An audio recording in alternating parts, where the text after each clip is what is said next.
सर्वमार्गेषु नष्टेषु करोच फलधर्मे आसन्नप्रचुरे लोके कृष्णैव गतिः येच्छाक्रान्तेषु देशेषु पापैकनिलयेषु च सत्पीडाव्यग्रलोकेषु कृष्णैव गतिः गङ्गादितीर्थवर्गेषु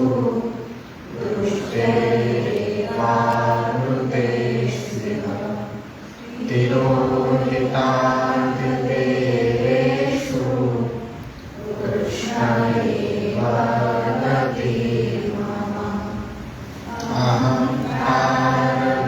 अहङ्कारविमूढेषु सत्सु पापानुवर्तिषु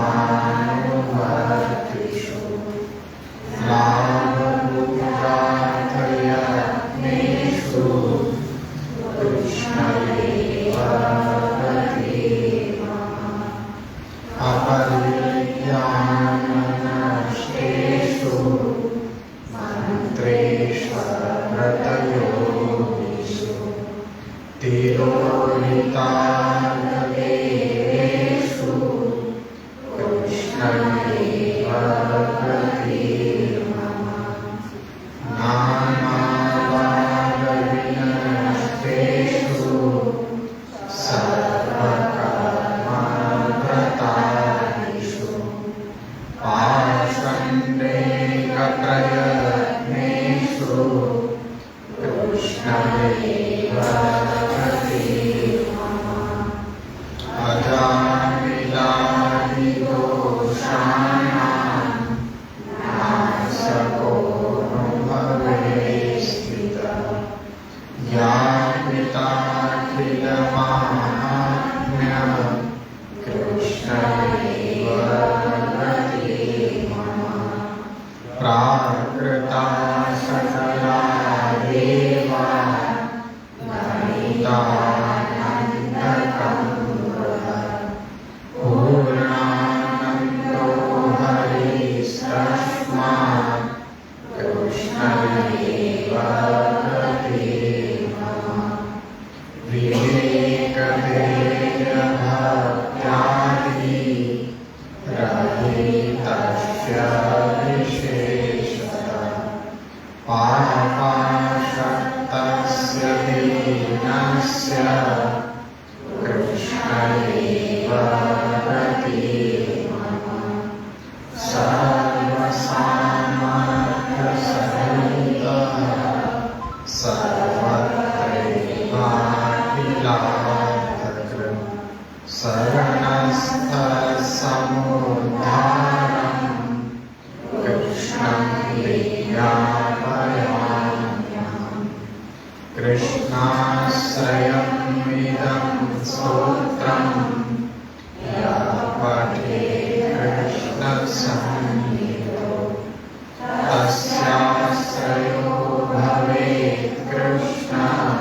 પરિસ્થિતિને ધ્યાનમાં રાખતા આપણો જે વર્ગ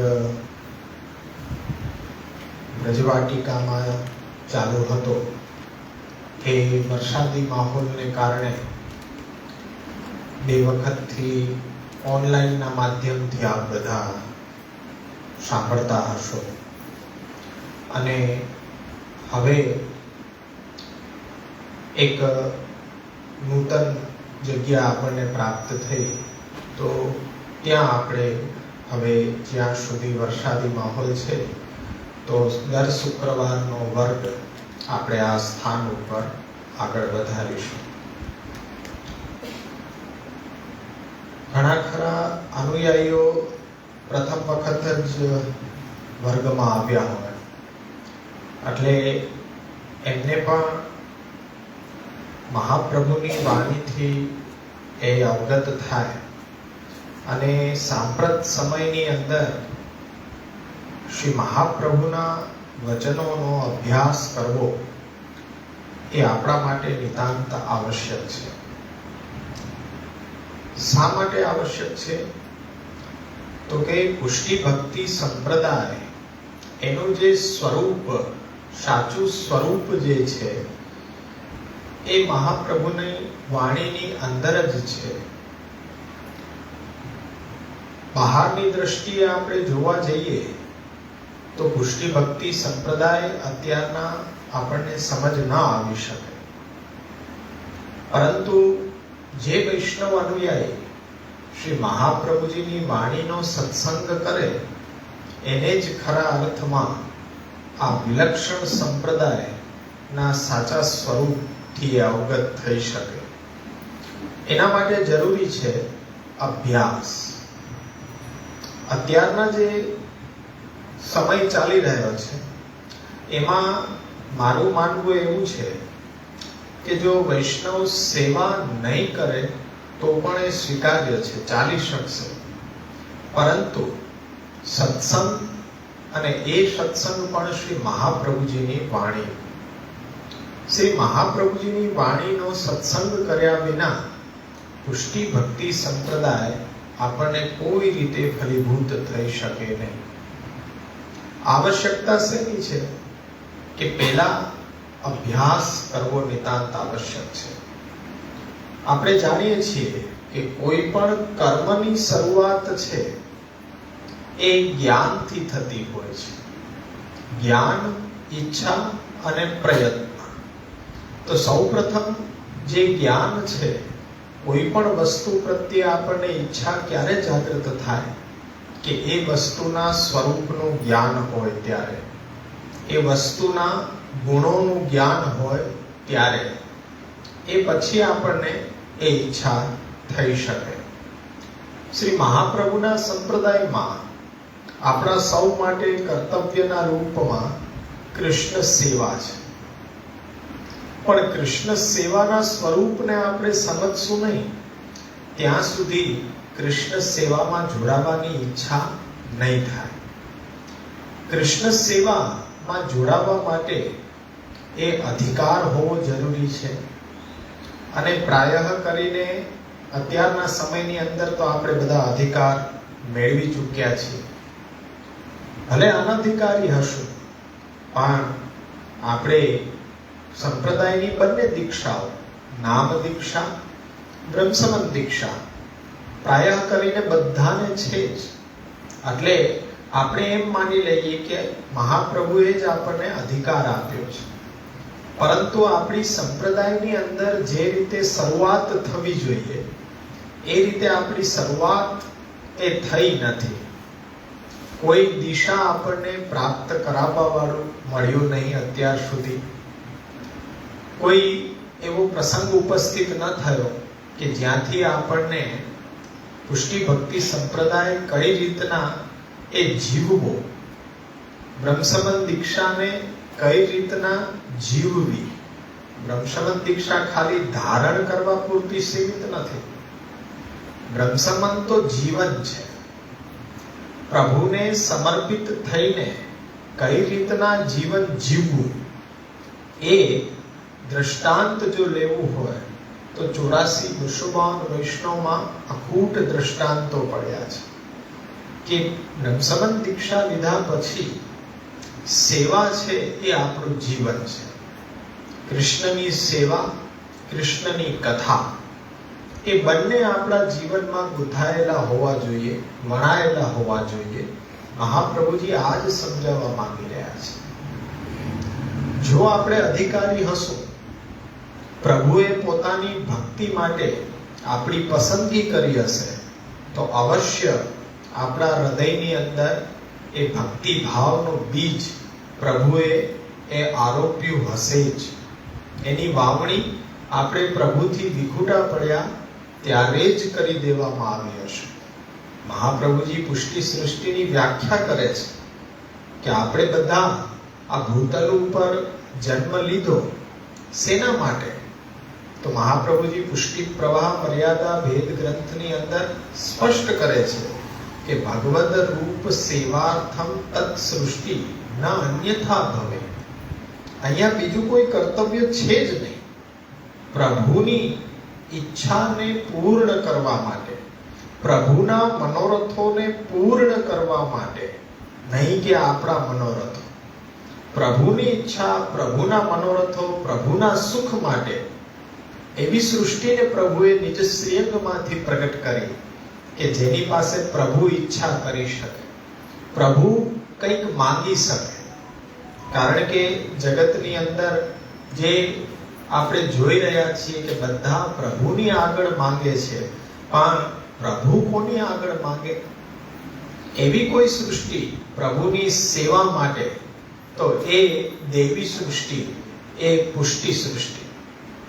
એ આપણે ગર્વ લેવો જોઈએ કે આપણે પ્રભુ દ્વારા પસંદગી પામેલા છીએ. પ્રભુએ પોતાની ભક્તિ માટે એવા વિરલ દેવી જીવોને એ હૃદયની અંદર પહેલાથી જ પોતાની ભક્તિનું બીજ છે એ આરોપિત કર્યું. તો એ ભક્તિનું બીજ જો આપણી અંદર હશે તો એની યોગ્ય સાચવણ, એના માટે સજાગ રહેવું એ આપણું કર્તવ્ય છે. અને શ્રી મહાપ્રભુજી એટલે જ જાગૃત રહેવાની આજ્ઞા કરી રહ્યા છે કે આ ભક્તિ ભાવરૂપી બીજ છે એનું સંરક્ષણ કરો. હંમેશા જાગૃત અવસ્થાની રહીને એ બીજનું રક્ષણ કરો. એ બીજના રક્ષણ કરવાથી ભવિષ્યમાં એ બીજ છે અંકુરિત થશે, એ બીજ છે એ પલ્વલિત થશે, પછી પુષ્પિત થશે, અને જેની તમને ઈચ્છા છે એ ફલ અવસ્થા સુધી એ બીજ પહોંચે ત્યાં સુધી એનું જાગૃત રહીને રક્ષણ કરો. એના માટે શું આવશ્યક છે? તો મહાપ્રભુજી ભક્તિ વર્ગની ગ્રંથની અંદર આજ્ઞા કરે છે, સેવાયામ વા કથાયામ વા યસ્યાસક્તિ દ્રઢા ભવે યાવત જીવમ તસ્ય નાસો ન ક્વાપી તિર્મતિર્મમ. સેવા અને કથા જેના જીવનમાં વણાયેલા છે, સહજ સ્વભાવે સેવા અને કથા વણાયેલા હોવા જોઈએ. આપણી સ્થિતિ કઈ છે કે કથા કરવી પડે છે, સેવા કરવી પડે છે. એ આપણી અવસ્થા છે અત્યારના. પણ નાનક ન સમજો. મહાપ્રભુજીના વચનોનો અભ્યાસ કરતા રહો. એ અભ્યાસથી જ એ સેવા છે સહજ બનશે. જેમ આપણે શ્વાસોશ્વાસ લઈએ છીએ તો એ સહજ છે, લેવા નથી પડતા, એ આવ્યા જ કરે, ઈચ્છા હોય કે ન હોય. એ રીતના સેવા અને કથાને થઈ જવું જોઈએ કે સેવા અને કથા ગમે તેવી પરિસ્થિતિમાં અટકવા જોઈએ નહીં, છૂટવા જોઈએ નહીં, સહજ બની જવા જોઈએ. જે દિવસે સેવા અને કથા છૂટે, શ્વાસોશ્વાસ બંધ થાય, એ દિવસે મૃત્યુની અવસ્થા આપણને પ્રાપ્ત થાય. તો પુષ્ટિ ભક્તિ સંપ્રદાયમાં સેવા અને કથા જો અટકી જાય, છૂટી જાય, તો પુષ્ટિ ભક્તિ સંપ્રદાયમાં આપણું મૃત્યુ જ થઈ જાય. પરંતુ શ્રી મહાપ્રભુજી જેવા સર્વોત્તમ ગુરુ આપણને પ્રાપ્ત થયા, દેશ કાળ પરિસ્થિતિને અનુરૂપ આપશ્રીના ઉપદેશો અને આપનો એ જ આજ્ઞા છે કે બીજમ દ્રાઢ્ય પ્રકારસ્તુ ગૃહે સ્થિત્વા સ્વધર્મતઃ. આપણો સ્વધર્મ એટલે વર્ણાશ્રમ ધર્મનું આપણે પાલન કરતા યથાયોગ્ય જેટલી આપણી શક્તિ, એ આપણે સમજીને એનું પાલન કરતા થઈએ અને સાથે સાથે એ ભગવત કથા, ભગવત સેવાનો પ્રયત્ન કરીએ, પણ પોતાના સ્વગૃહની અંદર. પુષ્ટિ ભક્તિ સંપ્રદાયનું સાચું સ્વરૂપ આ છે કે ભક્તિ માટે ઘરની બહાર જવાની આવશ્યકતા છે જ નહીં. અન્ય સંપ્રદાયોમાં કદાચ હશે, પણ પુષ્ટિ ભક્તિ સંપ્રદાયમાં મહાપ્રભુજીએ ઘરની બહાર જવું પડે ભક્તિ માટે એવો કોઈ પ્રકાર બતાવ્યો નથી. સાંપ્રત સમયમાં આપણે ક્યાંથી શીખી આવ્યા કે ક્યાંથી સાંભળી આવ્યા, ક્યાંથી અનુસરણ કરતા થઈ ગયા, કેવી રીતના બીજાની દેખાદેખી અનુકરણ કરતા થઈ ગયા, એ વાત બીજી છે. પરંતુ શ્રી મહાપ્રભુજીને જો સમજો, વિચારો, અધ્યયન કરો, તો મહાપ્રભુજી ક્યારેય પણ ભક્તિ માટે ઘર છોડવાની આજ્ઞા કરતા નથી. એ ભક્તિનું ઉત્તમમાં ઉત્તમ સ્થાન ક્યું હોઈ શકે? ભક્તનું ઘર જ હોઈ શકે. જ્યાં પ્રભુનું સુખ સચવાય, તત્સુખની ભાવના વિચારાય, એવું સ્થાન ક્યું હોઈ શકે? તો મહાપ્રભુજી એ જ બતાડી રહ્યા છે કે ભક્તનું નિજ ગૃહ પ્રભુને બિરાજવાનું ઉત્તમમાં ઉત્તમ સ્થાન છે.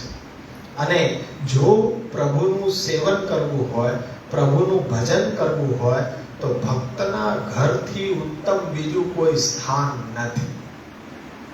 હવે મહાપ્રભુજીના વચનો આધારિત જે પણ કઈ ટીકાકારો છે, એ ગોપીનાથજી, ગુસાઈજી, પુરુષોત્તમજી, હરિરાયજી, દ્વારકેશજી, કલ્યાણરાયજી અધ્યાપી પર્યંત જે શ્રી મહાપ્રભુજીના વચનોને સમજવા અને સમજાવવા પ્રયત્ન કરી રહ્યા છે, એ બધા એક જ સૂર પુરાવે છે કે કૃષ્ણની સેવા નિજ ગૃહમાં જ થવી જોઈએ. ઘરને છોડીને કૃષ્ણની સેવા બીજે અન્ય ત્યાં ક્યાંય ન થઈ શકે. આ પુષ્ટિ ભક્તિ સંપ્રદાયનો સિદ્ધાંત છે. આપણા ઘરની અંદર તો કેટલી સરળતા છે, સુવિધા છે. કૃષ્ણને નિરખવા હોય તો કૃષ્ણએ બધી જ સુવિધા આપણને કરી આપી કે ઘરની અંદર તમે તમારા સમય પ્રમાણે, ત્યાં કોઈ ટેવો નહીં આવે, માયાનો પડદો નહીં આવે, ત્યાં તમે ઈચ્છો ત્યારે કૃષ્ણ તમને દર્શન આપવા માટે તત્પર છે. પણ શરત એટલી કે તમે એ સેવામાં તત્પર હોવા જોઈએ. આપણા ઘરમાં બિરાજતો પ્રભુ એ જ આપણો નિધિ, એ જ આપણું સર્વસ્વ. એને છોડીને અન્ય કોઈ સ્વરૂપને આપણે જાણતા જ નથી. એ ભક્તિની સર્વોત્તમ કક્ષા છે. આજે આપણે જે પણ અનુભવ કરવો હોય આપણા સ્વરૂપમાં થશે. આપણી ઘરે બિરાજતું ચિત્રજી હોય, આપણે ઘરે બિરાજતા વસ્ત્રજી હોય, કે પછી કોઈ સ્વરૂપ હોય, તો એ સ્વરૂપમાં જ બધો અનુભવ શ્રી મહાપ્રભુજીની કૃપાથી આપણને થઈ શકે છે. પછી ઘરને છોડીને બહાર ભટકવાથી તો, જેમ કૃષ્ણાશ્રય ગ્રંથ આપણે અહીંયા ભણવાના છીએ અને આ વર્ગમાં અમારો એ વિષય ચાલી રહ્યો છે. એ કૃષ્ણાષ્ટમી ગ્રંથમાં આપ સ્પષ્ટ આજ્ઞા કરી રહ્યા છે. આજથી 550 વર્ષ પહેલા વર્તમાન પરિસ્થિતિને કેન્દ્રમાં રાખીને આપે ઉપદેશ કર્યો. સર્વ માર્ગેષુ નષ્ટેષુ કલોચ ખલ ધર્મિણી પાષંડ પ્રચુરે લોકે. એવા સમયની અંદર આપણું કર્તવ્ય બતાવ્યું. કૃષ્ણ એવ ગતિર્મમ, કૃષ્ણ જ મારો આશ્રય. વર્તમાન સમયની અંદર સેવા ન થઈ શકે કોઈ બહુ ચિંતાની વાત નથી. કૃષ્ણની કથા, આપણા સ્વમાર્ગીય ગ્રંથો, શ્રીમદ ભાગવત, શ્રીમદ ભગવદ ગીતાજી, એનું અધ્યયન કરો. ઘરથી બહાર નીકળીને એ પાછો આવવામાં જેટલો સમયનો વેડફાટ થશે, સમયનો સાચો સદુપયોગ તો એ છે કે ઘરની અંદર બેસીને આપણે એ ગ્રંથોનો પાઠ કરીએ, કંઈક ચિંતન કરીએ, કંઈક મનન કરીએ અને કંઈ પણ પ્રશ્ન હોય તો મહાપ્રભુજીનો વંશા ભૂતલ ઉપર શેના માટે બિરાજે છે? શું ફક્ત ચરણ સ્પર્શ આપવા માટે બિરાજે છે? ફક્ત શું એ આશીર્વાદ દેવા માટે બિરાજે છે? નહીં. પુષ્ટિ ભક્તિ સંપ્રદાયના અનુયાયીઓને ભક્તિ માર્ગમાં જે મૂંઝવણ છે, જે સંશય છે, એનું સમાધાન શ્રી મહાપ્રભુજી ગુસાઈજીના વચનો આધારિત આપવા માટે વલ્લભ વંશજ ભૂતલ ઉપર છે. કૃષ્ણની સેવા પોતે મહાપ્રભુજીના સિદ્ધાંતને પાલન કરીને કરે અને એ સેવા નિજ ગૃહમાં કઈ રીતે કરી શકાય એ વૈષ્ણવ અનુયાયીને ઉપદેશ આપે. જગ્યાએ જગ્યાએ એ જ આપણને જોવા મળે છે. આપ સેવા કરી શીખવે શ્રી હરિ ભક્તિ પક્ષ વૈભવ સુદ્રઢ કીધો. આપ સેવા કરી દેખાડે શ્રી હરિ, એવું કે પાઠ છે? એવું આપણે આખ્યાનમાં બોલીએ છીએ. આપ સેવા કરી દેખાડે શ્રી હરિ ભક્તિ પક્ષ વૈભવ સુદ્રઢ કીધો. સુદ્રઢ એમ થાય આપ સેવા કરી શીખવે શ્રી હરિ. હવે કોઈ પણ વસ્તુ છે એ શીખવવાથી, શીખવાની જિજ્ઞાસાથી જો પ્રયત્ન કરો તો અવશ્ય આવડે. આપણી શ્રદ્ધા, આપણો વિશ્વાસ, આપણી નિષ્ઠા શ્રી મહાપ્રભુજીમાં હોવી જોઈએ. એક વિચાર છે કે 84-252 વૈષ્ણવ ભગવદ વાર્તામાં પ્રાય કરીને બધા જ વૈષ્ણવો નિત્ય એનું વાંચન કરતા હોય છે. ત્યાં પણ મહાપ્રભુજી જે પુષ્ટિ ભક્તિ સંપ્રદાય પ્રવર્તિત કર્યો એ જ નામ દીક્ષા, એ જ બ્રહ્મસમન દીક્ષાનો પ્રકાર છે. આજે જે નામ દીક્ષાનો મંત્ર છે એ જ મહાપ્રભુજીએ આપેલો મંત્ર છે. બ્રહ્મસમન દીક્ષાની અંદર ગદ્ય મંત્ર તમે બોલો છો, એ ગદ્ય મંત્ર જે મહાપ્રભુજી ગુસાઈજીએ 84-252 વૈષ્ણવને સંભળાવ્યો એ જ મંત્ર છે. વિધિ પણ એ જ છે, વિધિ પણ દેવાનો એ જ છે, છતાં સેવા પણ એ જ રીતના આપણા ઘરમાં પધારે છે. છતાં ભેદ ક્યાં છે કે ત્યાં તો સેવામાં પ્રવૃત્ત થતા જ પ્રભુ અનુભવ જતાવા લાગે છે, પ્રભુ અનુભવ બતાડવા લાગે છે. અને આજે આપણે સેવા કરીએ તેની અંદર આપણને અનુભવ નથી થતો, સેવા ક્રિયાવત લાગે છે, સેવાની અંદર ભાવ નથી. આવો ભેદ કેમ? પહેલો પ્રશ્ન ત્યાં આવીને ઉભો રહે કે સંપ્રદાય એને એ છે, દીક્ષા એને એ છે, મંત્રો એને એ છે, સેવા પ્રણાલિકા એને એ છે, કરનારા પણ આપણે એ જ વલ્લભી સૃષ્ટિ છીએ. એ જ 84-252 વૈષ્ણવના વંશજો આપણે બધા. છતાં પણ ઉણપ ક્યાં છે? ખામી ક્યાં છે? ખામી ત્યાં છે કે તુલસા જેમ ગુસાઈજીને પ્રત્યુત્તર આપે છે કે મહારાજ કરોડો જન્મોથી ભટકતા હતા, 84 લાખ ફેરામાં ફર્યા, પણ હવે આ જન્મની અંદર મહાપ્રભુજી જેવા ગુરુ પ્રાપ્ત થયા. પહેલા તો ગુરુ પ્રત્યે અહોભાવ છે કે નહીં? મહાપ્રભુજી અમારામાં અહોભાવ રાખવાની આવશ્યકતા નથી. આજની કથા એ છે કે મહાપ્રભુજીથી પણ વધારે એમના વંશજોમાં બધાને આ શક્તિ થઈ ગઈ છે. નિતાંત એ વ્યર્થ છે. મહાપ્રભુજીમાં આ શક્તિ થવી જોઈએ. અમને મહાપ્રભુજી જેવા ગુરુ પ્રાપ્ત થયા એનો ગર્વ અમને છે. અને પ્રભુ અમને ક્યાંથી પ્રભુ સાનુભાવ જતાવે? ચાલો, એ તો નિજ શ્રીઅંગની સૃષ્ટિ છે, આપણે નહીં. આપણે એવા ખોટા ફાકામાં રહેવું નહીં કે ભાઈ નિજ શ્રીઅંગની સૃષ્ટિ. ગોકુલનાથજીના વચનામૃતમાં આવે કે મહારાજ હીરા મોતી તો બધા એ તરી ગયા, હવે તો આ કંકર પથ્થરને તારવાનું કામ છે, બહુ કઠિન છે. એમાંય પાછા આ કાળમીનના પથ્થર છે. અરે ઓલો પથ્થર હોય તો પાણીનો પ્રવાહ છે તો એને કાપી શકે, પણ કાળમીનનો પથ્થર તો કેટલોય જલમાં ડુબાડી રાખો, વર્ષો ને વર્ષો બહાર કાઢો એટલે તરત પાછો એક ક્ષણમાં કોરો થઈ જાય. એવા મહારાજ આ કાળમીનના પથ્થર છે. પણ મહાપ્રભુજીમાં જો શ્રદ્ધા થઈ, વિશ્વાસ થયો, તો આ કાળમીનના પથ્થરની અંદરથી પણ ભક્તિનું જલ વહી શકશે. ભક્તિનો પ્રવાહ એવો છે, એવો ઉત્કટ છે કે પથ્થર કાપીને પણ રસ્તો અવશ્ય બનાવશે. અને એ કૃપા સિંધુને મળવા માટે નદી પાછી એટલા જ વેગથી એ પાછી ચાલી નીકળશે. પરંતુ વિશ્વાસની વાત છે. તુલસાના આ વચનો 84-252 આપણે વાંચન કરતા હોઈએ, પણ 16 ગ્રંથનો અભ્યાસ ન હોય એટલે ત્યાં આપણે રોકાતા નથી. પ્રસંગને પૂરો કરી દઈએ, ભાવ પ્રકાશ વાંચી લઈએ, પણ આપણને ખ્યાલ નથી કે એ વૈષ્ણવો આપણને શું કહેવા માંગે છે. આ વૈષ્ણવો આપણને કંઈક આ વાર્તાઓ નથી. આપણે જેને આજે વાર્તાઓ સમજીએ છીએ, પણ એ વાર્તાઓ નથી, આ સંપ્રદાયનું ફળ છે. શ્રી ગોકુલનાથજી તાળામાં બંધ કરીને રાખતા વૈષ્ણવોની વાર્તાને. કેટલી ઉચ્ચ કોટી છે વૈષ્ણવોની કે તાળામાં બંધ રાખીને એ રાખતા કે કોઈ અનધિકારી આને દર્શન ન કરી જાય. આ કઈ ખાલી વાર્તાઓ નથી, એની અંદર બહુ રહસ્ય સમાયેલું છે. રોજ સુબોધનીજીની કથા, જેમ અત્યારના પણ આપણને એવો આગ્રહ થઈ ગયો હોય કે તરત આપણે ઝટ રાસ પંચાધ્યાયી ભણી લઈએ, જલ્દીથી દસમ સ્કંદ ભણી લઈએ, જલ્દીથી સુબોધનીજી ઉપર સીધા આપણે પહોંચી જઈએ. પણ ફલ અવસ્થા સુધી પહોંચવા માટે તો પ્રારંભ તો કરવો પડશે.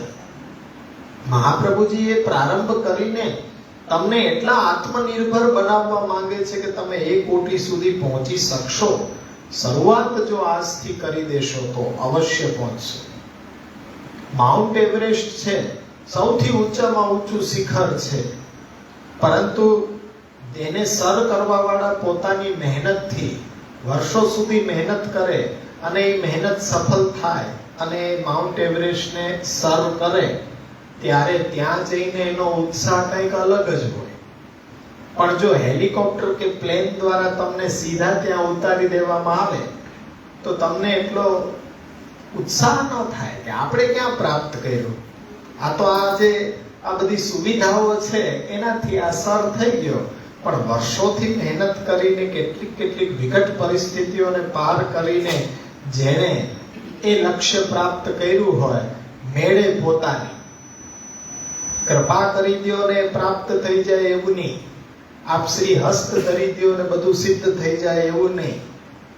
આપ સેવા કરી શીખવે શ્રી હરિ, સેવા તો આપ કરી શકો, અમે તો આપના ચરણ સ્પર્શ કરી લઈએ એટલે બધું જ આવી ગયું. નહીં, અહીંયા એવી વાત નથી કે ભાઈ સેવા બધી અમે કરીએ. અરે સેવા તમે પણ કેમ ન કરી શકો?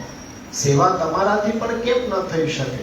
અમારાથી પણ ક્યાંય ઊંચા દરજ્જા ઉપર તમે સેવા સુંદર રીતે કરી શકો છો. અત્યારના તો વૈષ્ણવો જેટલા પ્રેમ સ્નેહથી અને મહાપ્રભુજીના સિદ્ધાંતોને પાલન કરીને સ્વગૃહમાં જે સેવાનો પ્રકાર નિભાવી રહ્યા છે ને, એવા વલ્લભ વંશજોની ઘરે પણ નથી નિભતો.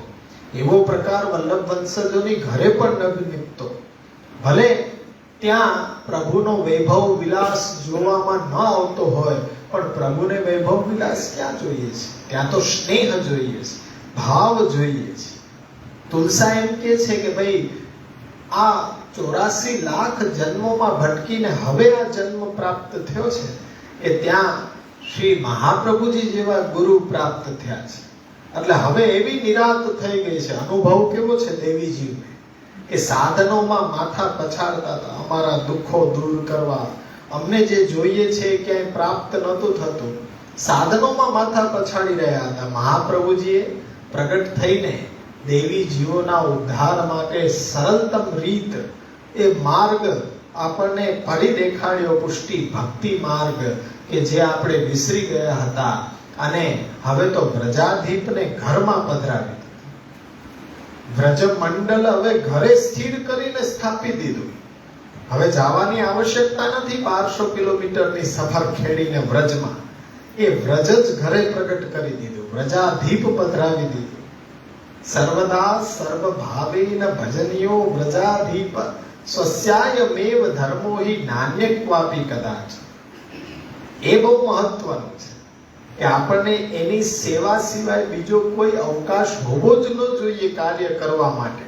સતત એનું જ ચિંતન હોવું જોઈએ. ત્યારે આપણને એમ લાગે કે હવે વ્રજમંડળ ખરેખર આપણા ઘરની અંદર મહાપ્રભુજીએ સ્થાપિત કરી દીધું. મહાપ્રભુજીની આ ક્રાંતિ છે કે વ્રજાધીપને એ જ સારસ્વત કલ્પમાં જે વ્રજભક્તો માટે પ્રગટ્યા હતા, આ કલીમાં પણ પોતાના દેવી જીવો માટે એ જ વ્રજાધીપ સારસ્વત કલ્પની બધી જ લીલાઓ આજે આપણા ઘરે બિરાજીને એ બધી જ લીલાઓ પ્રભુના પ્રાગટ્યથી નંદ મહોત્સવથી લઈને તમે દસમ સ્કંદમાં જેટલી લીલાઓ જોઈ રહ્યા છો, એ પોતાના સ્વરૂપાનંદ ભજનાનંદનો દાન કરવા માટે આજે પણ વ્રજાધીપ આપણી ઘરે બિરાજવા માટે તૈયાર છે. આ ઉત્કર્ષ, આ ક્રાંતિ કોની? તુલસા એમ કહે છે શ્રી મહાપ્રભુજી. અમે શું સેવા કરી? સેવાનો ડંકો ન વગાડાય. સેવા છે એ કોઈ ફલ માટે ન કરાય, સેવા કોઈ પ્રતિષ્ઠા માટે ન કરાય. સહજ સેવા છે એ આપણું જીવન છે. સહજ ભાવે, સહજ સ્વભાવે સેવા થવી જોઈએ. આપણા ઘરની અંદર દરેકે એ જ પ્રકારે સેવા કરવી જોઈએ. પણ કોઈ વધારે સેવા નિભાવ કરતો હોય તો એનો અહંકાર ન આવી જાય, એટલા માટે ત્યાં દીનતાનો ભાવ હોવો જોઈએ કે આ સેવા અમે નથી કરી રહ્યા. તુલસા એ શીખવે છે કે અહીંયા દીનતાનો ભાવ હોવો જોઈએ કે સેવા અમે શું કરશું? અમે જે સેવા કરીએ છીએ એ લોક લાજથી ડરીને કરીએ છીએ. કે પદ્મનાભદાસજીની સંતતિ હોય અને એના ઘરે જ ઠાકોરજી ન બિરાજતા હોય એવું કઈ થોડી બને, એટલે ઠાકોરજી પધરાવી રાખ્યા છે. અમે ક્યાં તત્સુખનો વિચાર કરીએ છીએ? અમે તો અમારું પેટ ભરીએ છીએ. અને મહાપ્રભુજીની કૃપા અમારા ઉપર છે કે 84 લાખ જન્મની અંદર જે અમને શાંતિની પ્રાપ્તિ નહોતી થઈ એવી શાંતિ આ જન્મમાં પ્રાપ્ત થઈ ગઈ. હવે નીંદ ભરીને સૂઈએ છીએ અને પેટ ભરીને ખાઈએ છીએ. આ મહાપ્રસાદ રોજ અમને મળે છે. એ કૃષ્ણ અધરામૃત દેવોને પણ દુર્લભ, એ આજે અમને પાતળ ભરી ભરીને મળે છે. એ લઈ રહ્યા છીએ અને એ અમારા સૌભાગ્યનો અમે ધ્યાન ધરી રહ્યા છીએ. પણ કોના પ્રતાપે? આ બધું કોના પ્રતાપે છે એ અમે નથી ભૂલતા. સમય મળે છે ત્યારે શ્રી મહાપ્રભુજીની વાણીનો પાઠ કરીએ છીએ. ત્યાં તુલસાએ ઉત્કર્ષ કોનો બતાડ્યો? શ્રી મહાપ્રભુજીની વાણી. મહાપ્રભુજી દ્વારા ઉપદેશ કરવામાં આવેલ વાણીને અમે અવગાહન કરીએ છીએ. જીવની બુદ્ધિ થોડી છે પણ એને અર્થ સમજવા માટે પ્રયત્ન કરીએ છીએ. પાઠ એને કહેવાય. ખાલી ગણગણાવી જાઓ તો એ તો વાણી પવિત્ર થાય, પાઠ નથી. પાઠ તો ત્યારે પૂર્ણ થાય કે જ્યારે એક શ્લોક અને એના અર્થનું અનુસંધાન લેતા જાઓ, ત્યારે એ એક શ્લોકનો પાઠ પૂર્ણ થાય. પણ આજે નિયમ એવા થઈ ગયા છે કે આટલા પાઠ મારે કરવા જ. એ નિયમ મર્યાદા માર્ગના હોઈ શકે, પુષ્ટિ માર્ગમાં એવો કોઈ નિયમ નથી. ચાતુર્માસમાં નિયમ લેવા, અધિક માસમાં નિયમ લેવા, કે પછી એ ચાતુર્માસમાં ભાગવત વાંચવું, ચાતુર્માસ પૂર્ણ થઈ જાય એટલી અંદર ભાગવત પૂર્ણ જ કરી દેવું.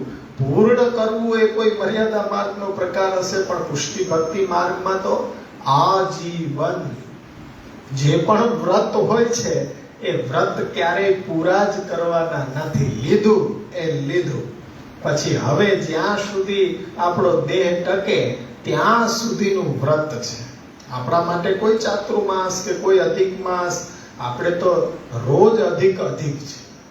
મહાપ્રભુજીની કૃપાથી રોજ અધિક આનંદ છે, રોજ અધિક અભ્યાસ, રોજ અધિક એ પ્રભુના સ્વરૂપાનંદનો આનંદ, અને રોજ અધિક મહાપ્રસાદનો આનંદ. કૃષ્ણ અધરામૃતા સ્વાદ સિદ્ધિ રત્ન સંશય. આ સિદ્ધિ દેવતાઓને પણ દુર્લભ હતી, પણ કોના પ્રતાપે? શ્રી મહાપ્રભુજીના પ્રતાપે. અમે એની વાણીનો પાઠ કરીએ છીએ. તુલસાએ ત્યાં સમ મૂક્યો કે આ બધું સેવા કથા આ કોના પ્રતાપે થાય છે? શ્રી મહાપ્રભુજીની વાણીનો આશ્રય છે ને અમને. એટલા માટે આજે શ્રી ગોવર્ધનનાથજી અમારી સાથે વાતો કરે છે. ભેદ ક્યાં છે? ભેદ અહીંયા છે કે આજે આપણને શ્રી મહાપ્રભુજીના વચનોમાં નિષ્ઠા તો બહુ દૂરની કલ્પના થઈ ગઈ આપણા માટે, પણ શ્રદ્ધા પણ નથી. શ્રદ્ધા પણ નથી. જો શ્રદ્ધા હોય ને તો અવશ્ય આપણે એ પ્રમાણે અનુસરણ પણ કરીએ. કેવલ શ્રવણ ન કરીએ, કેવલ પાઠ ન કરીએ, પણ એ રીતે જીવવાનો પ્રયત્ન કરીએ કે જે 84,252 વૈષ્ણવ કરી રહ્યા છે.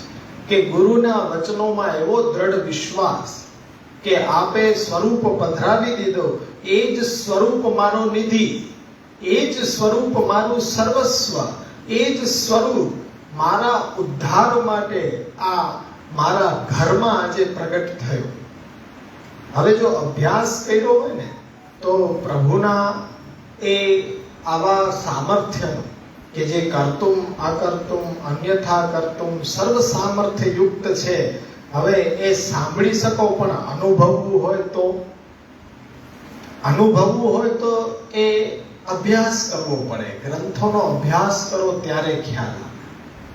હવે તમારા ઉપર જે સ્વરૂપ પધરાવી દીધું છે એ તમારા માટે સર્વસ્વ છે. અને મહાપ્રભુજીએ તો એનાથી પણ આગળની કક્ષા પ્રાપ્ત કરાવી દીધી કે જે નંદરાયજી યશોદાજીને આપણે દસમ સ્કંદમાં એ આજે જોઈ રહ્યા છીએ, વાંચન કરી રહ્યા છીએ, પણ એ નંદરાયજી યશોદાજી બનવાનું તમને સુખ પ્રાપ્ત શ્રી મહાપ્રભુજીએ કરાવ્યું કે તમે ખાલી એ દૂરથી જોવો નહીં, દૂરથી એ ખાલી દ્રષ્ટિ ન કરો, તમે પાસે જઈને એને પારણા ઝુલાવો, એને હિંડોળા ઝુલાવો. પણ ઝુલાવે કોક અને તમે દર્શન કરનારા દર્શનાર્થી ન બનો તો દેવી જીવ નથી, તો પુષ્ટિ માર્ગીય નથી, તો તમારા માટે દૂર દૂર સુધી પુષ્ટિ માર્ગ સાથે કોઈ સંબંધ નથી. તમને ઈચ્છા થવી જોઈએ કે હું ક્યારે ઝુલાવું. મારા ઉપર પધરાવી દીધેલો પ્રભુ મારું સર્વસ્વ છે એવો વિશ્વાસ મહાપ્રભુજીના વચનોની અંદર હોવો જોઈએ કે આ સ્વરૂપ તને પધરાવી આપું છું, આની સેવા તારે તન મન ધનથી અને આની સાચવણ રાખવા માટે હંમેશા જાગૃત રહેવાનું. આ જે નંદરાયજી યશોદાજીનું સુખ છે, હકીકતે એ વૈષ્ણવના ઘરે જ છે. પ્રમેય રત્નાનો ગ્રંથ છે એ આપણા પુષ્ટિ માર્ગનો જે પ્રારંભિક ગ્રંથ કહેવાય એમાંનો એક ગ્રંથ છે. અમારા સજાતીય ભટ્ટ વર્ગની અંદર એ લાલુ ભટ્ટજી વિદ્વાન થઈ ગયા, બાલકૃષ્ણ બાગરોદ. એમણે પ્રમેય રત્નાનો પ્રારંભિક ગ્રંથ એવો બનાવ્યો અને એની અંદર આનું વર્ણન છે કે વૈષ્ણવ જ્યારે બ્રહ્મસંબંધ દીક્ષા લઈ અને સેવા માટે તૈયાર થાય ત્યારે ગોસ્વામી વંશજ પાસે જાય કે અમને સેવાનો મનોરથ છે તો અમને ઠાકોરજી પધરાવી આપો. તો ત્યાં લાલુભટ્ટજીએ બહુ સુંદર રીતે વર્ણન કર્યું છે કે ગોસ્વામી બાલક જે છે એ વસુદેવજી રૂપ છે. ઠાકોરજી ક્યાં પ્રગટ્યા હતા? કંસના કારાગૃહમાં વસુદેવજી દેવકીજીને ત્યાં. હવે વસુદેવજી રૂપ ગોસ્વામી બાલક છે અને જે વૈષ્ણવ પાસે આવી રહ્યો છે વિનંતી કરવા માટે કે હવે અમને સેવા પધરાવો, એના માટે પુષ્ટ કરીને જે સ્વરૂપ પોતાના ભાવનો સ્નેહથી પોસાયેલો એ પોતાનો પ્રભુ એ સર્વસ્વ પોતાનું વસુદેવજી કોને પધરાવે છે? નંદરાયજીને પધરાવે છે. તો એ વૈષ્ણવ છે એ નંદરાયજી થયો, અને પછી તે પોતાની ઘરે પધરાવી જાય છે તો એ ઘર શું છે? નંદાલય છે. એ વાત યાદ રાખજો. અમારું ઘર નંદાલય નથી. વસુદેવજી તો ક્યાં પુરાયા હતા? કંસના કારાગૃહમાં પુરાયેલા હતા. લાલુ ભટ્ટજીએ બહુ સુંદર કીધું, કદાચ અત્યારના સમયને જોઈને કીધું કે કૃષ્ણને પરિશ્રમ ન પડવો જોઈએ. કૃષ્ણને કંસના કારાગૃહમાં પરિશ્રમ પડે. કારાગૃહમાંથી છોડાવો, અને છોડાવી શકતા હો તો જ જાઓ, પધરાવી લઈ જાઓ કે ના અમને જ આપી દો. તો એ વસુદેવજી હશે તો અવશ્ય એ પધરાવી દેશે. હવે એ પધરાવીને ઘરે લઈ જાય વૈષ્ણવ, અને ત્યાં પહેલા જ શું મનોરથ કરે? પલના ઝુલાવે, નંદ મહોત્સવ કરે. શા માટે કરે? કે આજે એ કૃષ્ણ મારી ઘરે જન્મ. હવે ત્યાંથી લીલા બધી પ્રારંભ થાય. લાલુ ભટ્ટજીએ બધી જ લીલાનો ઉલ્લેખ કર્યો છે. હવે આવો નિધિ તમારી ઘરે પધરાવી દીધો. એક વખત નંદરાયજી મથુરામાં કર ભરવા માટે આવ્યા, અને વસુદેવજીને ખ્યાલ આવ્યો કે નંદરાયજી અહીંયા આવી ગયા છે. ગોકુલમાંથી આવી નિધિને છોડીને અહીંયા તરત બોલાવ્યા મળવા માટે કે અહીંયા આવો. હું તમારી ઘરે જે નિધિને પધરાવી આવ્યો છું એને આ રીતના છોડીને તમે અહીંયા આવો છો. તમે જો ઘરે નહીં રહ્યો તો કંસના રાક્ષસો ત્યાં પહોંચી જ જવાના છે, કદાચ પહોંચી જ ગયા હશે જો તમે છોડ્યું તો. પણ આજના વસુદેવજીની વાત કંઈક જુદી છે. એને વળી પાછા બધા એ આવતા હોય તો એ એવો કઈ ઉપદેશ નથી આપતો કે અહીંયા શું કરો છો, અહીંયા સાંજના 6 વાગે શું ભીડ જગ લગાડો છો. અરે ઘર છોડ્યું એટલે પૂતના આવી ગઈ. અરે તમે તો અત્યારના વધારે સંકટમાં છો, ત્યારે તો એક પૂતના હતી. અત્યારે કેટલી પૂતના છે એ ખબર નથી. કદાચ ગલીએ ગલીએ પણ હોઈ શકે પૂતના રાહ જોઈને બેઠી હોય કે તમારી ઘરે. અને આજની તો પૂતના વધારે એ માયાવી છે, કારણ કે કલિકાલની અંદર હવે એ પ્રગટી છે. એટલે તમે સેવા કરતા હો તોય તમારી પાસે આવે ને કનડગત કરે કે તમારું કઈ કર્યું ઠાકોરજી આરોગતા નથી.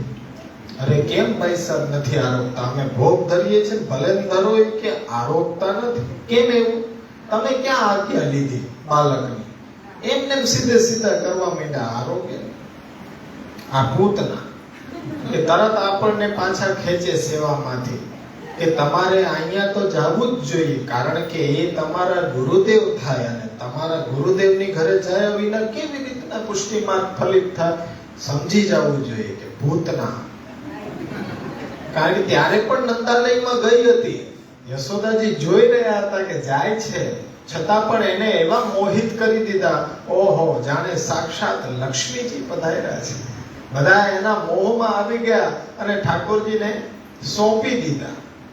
તો અત્યારના તો આપણા ક્ષુદ્ર જીવોનું શું? કોઈ પણ આવે ને એમ કે આ તમે કરો છો એ બરોબર નથી કરતા. આમાં અપરાધ વધારે પડે છે. સેવા કરતા તો દૂર રહી, અપરાધ કરો છો એટલે આપણને એમ થઈ જાય કે ઓહ, આ તો બધું પાણીમાં છે, નકામું છે. ચાલો હવે આપણે આ કે છે એમ કરીએ, તરત એની માયાજાળમાં આવી જાઓ. પણ એ ભૂતના છે. તમને સંપ્રદાયથી ભ્રષ્ટ કરવા માટે, તમને માર્ગથી વિચલિત કરવા માટે એ પોતાનું પૂરો જોર લગાડે. પણ મહાપ્રભુજીના વચનોમાં નિષ્ઠા હોય ને, કૃષ્ણ એવ ગતિર્મમ, કૃષ્ણ એવ ગતિર્મમ, કૃષ્ણ એવ ગતિર્મમ એમ કહો ને તો એ ભાગી જાય. પૂતના ભાગી જાય. ખાલી એટલું જ. ખાલી મહાપ્રભુજીનો વાણીનો પ્રતાપ કેટલો! સર્વ માર્ગેષુ નષ્ટેષુ કલોચ ખલ ધર્મ પાષંડ પ્રચુરેલો કૃષ્ણ એવા ગતિર્મમ. પૂતના ભાગ્ય. તમારે દોડીને પાછળ જાવ. બીજમ દ્રાટ્ય પ્રકારસ્ત ગૃહે સ્થિત્વા સદરત. હજી બહાર નીકળી જાય. કૃષ્ણ સેવા સદા કાર્ય માનસીસા પરામતા ચેતસ્ત પ્રવણમ સેવા તત્સિદ્ધે તનુવિત્ત જા. અરે દોડે પૂતના કે અહીંયા રહેવાય જ નહીં. એવી રીતના તમે ભગાડવાની હિંમત રાખો કે પૂતના આવી જાય તોય શું, એને તમે એ જ્ઞાનની વાત કરશો એટલે તરત એ ભાગશે.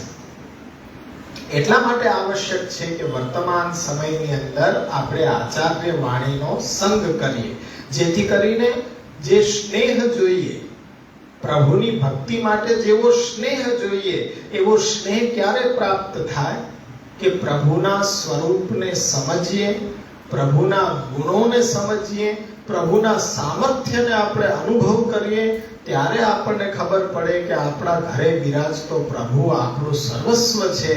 એનાથી છોડીને બીજો કોઈ આપણો ઉદ્ધારક હોય જ શકે નહીં. આપણો આશ્રય અનન્ય થઈ જવો જોઈએ પ્રભુની અંદર, કે પ્રભુને છોડીને આપણો ઉદ્ધારક બીજો કોણ હોઈ શકે? હોય દેશ, કાલ, દ્રવ્ય, મંત્ર, કર્મ, કર્તા, આજે એમાં બધામાંથી આપણો આશ્રય શિથિલ થઈને એક કૃષ્ણમાં આપણો અનન્ય આશ્રય દ્રઢ થાય.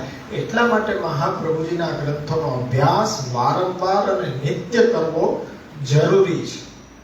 આજે આપણને કોઈ અન્ય સ્વરૂપમાં પ્રીતિ છે, પણ આપણો પ્રભુ છે એ સ્વરૂપ તો એ ધારણ કરી શકે છે, કારણ કે એમાં તો અલૌકિક સામર્થ્ય છે.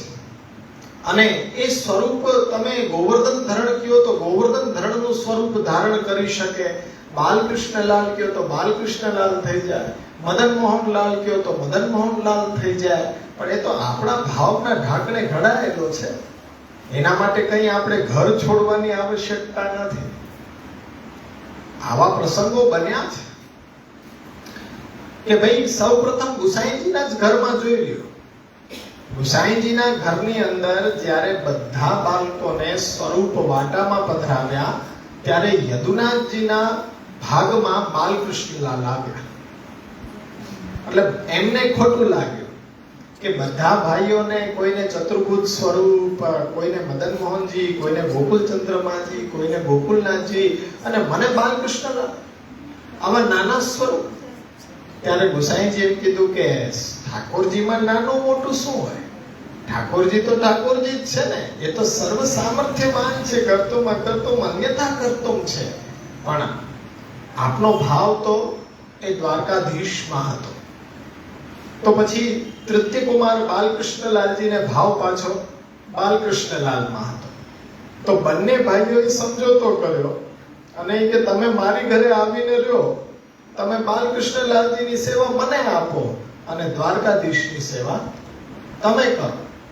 આ પ્રકાર હોઈ શકે, પણ આજે તો આપણા માટે આપણો પ્રભુ છે એ જ સર્વસ્વ છે. બધા રૂપો, બધી લીલાઓ આપણી ઘરે કરી રહ્યો છે, તો આપણા ઉપર બિરાજનારો પ્રભુ આપણું સર્વસ્વ. ત્યારના વૈષ્ણવોમાં ને અત્યારમાં ભેદ શું હતો કે ત્યારે જે સ્વરૂપ પધરાવી દેતા એ સ્વરૂપની અંદર એવા કૃષ્ણ સાકૃત પ્રાણ થઈ જતા કે બંનેના પ્રાણ એક થઈ જાય, ભક્ત અને ભગવાનના, અને પછી એ પુષ્ટિ માર્ગની યાત્રા ચાલુ થાય. આપણી જેમ નથી કે આપણા પ્રભુને ભૂલીને ડોક્યું પાછું બાજુના ઘરમાં કરવા જાય. એવો સમય હતો ક્યાં? 24 વર્ષ સુધી ઘરનો ઉમરો ન જોયો હોય એવા ભગવદીઓનું શિક્ષા આપણે લેવાની છે. એમના વંશજો આપણે છીએ. રૂક્ષ્મણીબાઈ કે 24 વર્ષે ઘરનો ઉમરો જોયો, આજે 24 મિનિટ તો ઘરમાં રહી ગયું. આ પુષ્ટિ ભક્તિ સંપ્રદાય છે કે મહાપ્રભુજીએ જે સ્વરૂપ સેવા માટે પધરાવ્યું છે, બહાર નીકળવાનો સમય છે કોને? વર્ષોત્સવનો ક્રમ, સેવાનો ક્રમ, મંગલાથી સૈન સુધીનો ક્રમ, અને નિત્ય નૂતન સામગ્રી, વસ્ત્ર, શૃંગાર, કથા, એ બધામાંથી સમય મળે તો બહાર ડોક્યું કરીએ ને. આ તો આજે આપ પધાર્યા એટલે આપને સન્મુખ થવા માટે આવી છો. 24 વર્ષે ઘરનો ઉમરો મેં જોયો છે. 24 દિવસ નહીં, 24 મિનિટનું કહું છું કે 24 મિનિટ જો રહી જાઓ અત્યારના સમયની અંદર, આ 30 દિવસમાં ખાસ સાંજના 5:30 થી 7:30 ઘરમાં જ રહેવું, એવું નક્કી કરી લો તો ખરેખર ફલિત થઈ જાય પુષ્ટિ ભક્તિ સંપ્રદાય. કારણ કે આ ડોક્યુ કરવાની આદત છે એ આપણો સંપ્રદાયનો સિદ્ધાંત નથી. આપણા ઘરની અંદર જ તમે ઝુલાવતા નથી ને બીજાના ઠાકોરજીને ઝૂલતા જોવા જાવ છો.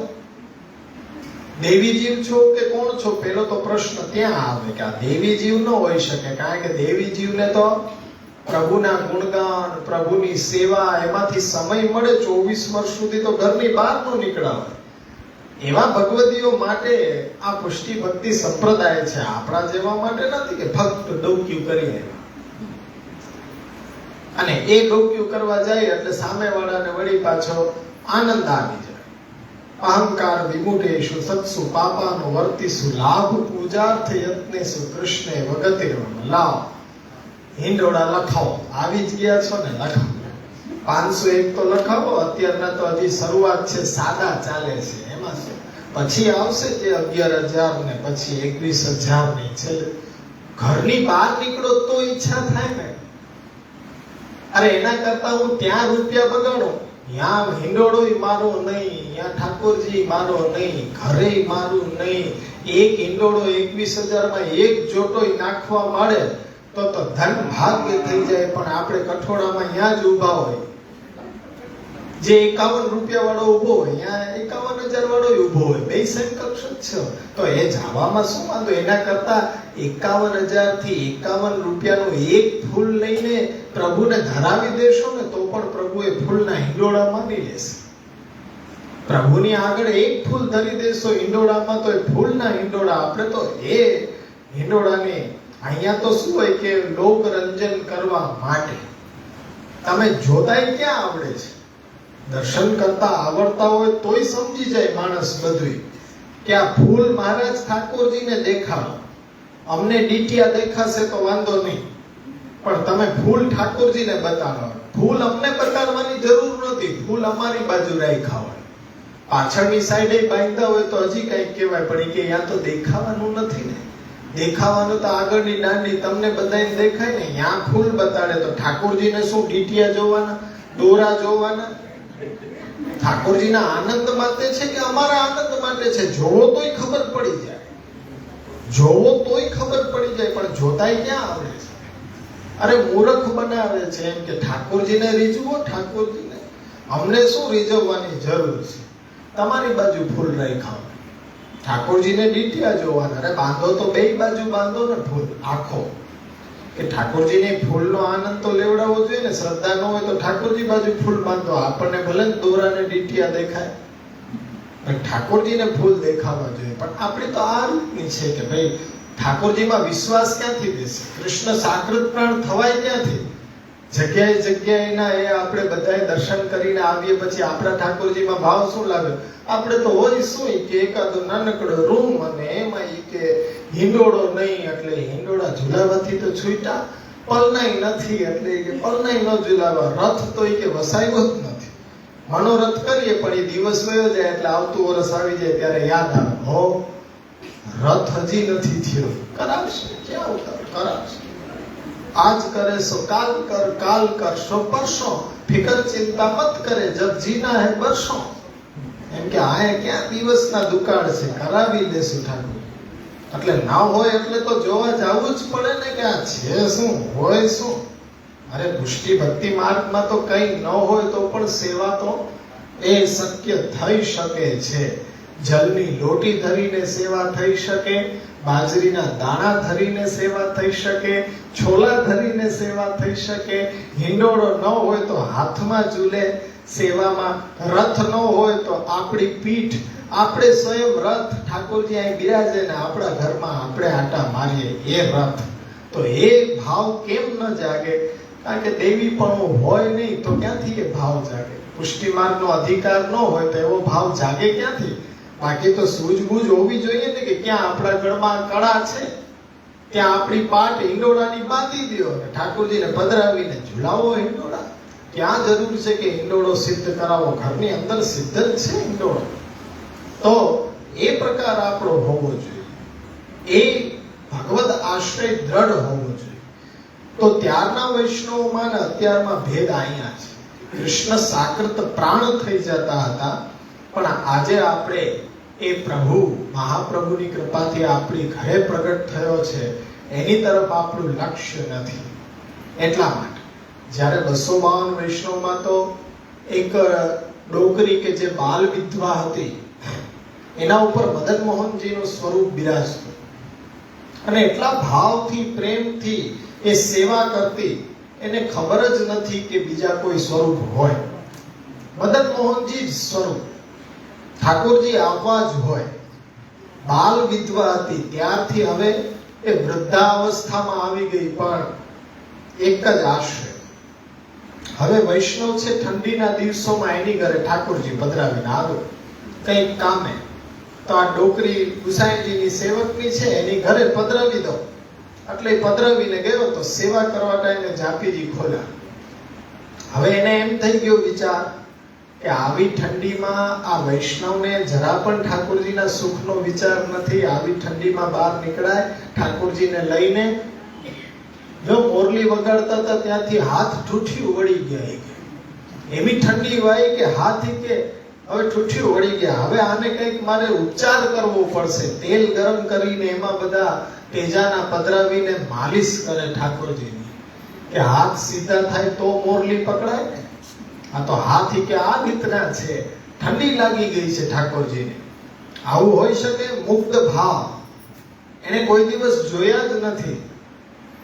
અને આપણે એટલી મહારત હાસલ છે કે કોઈ બતાડી દે એમ કે નહીં આ બાલકૃષ્ણલાલજીનું સ્વરૂપ છે, આ નિધિ સ્વરૂપ છે, આ નિધિ સ્વરૂપ, બધું મોઢે હોય કે આ આના ઉપર બિરાજે, એની આખી વંશ પર તમારા ઉપર બિરાજે છે, એની કાંઈ કોઈ દેખભાળ ન હોય.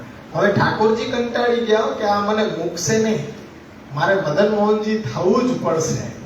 તો એ બાલકૃષ્ણલાલજી માંથી મદન મોહનજીનું સ્વરૂપ થઈ ગયું.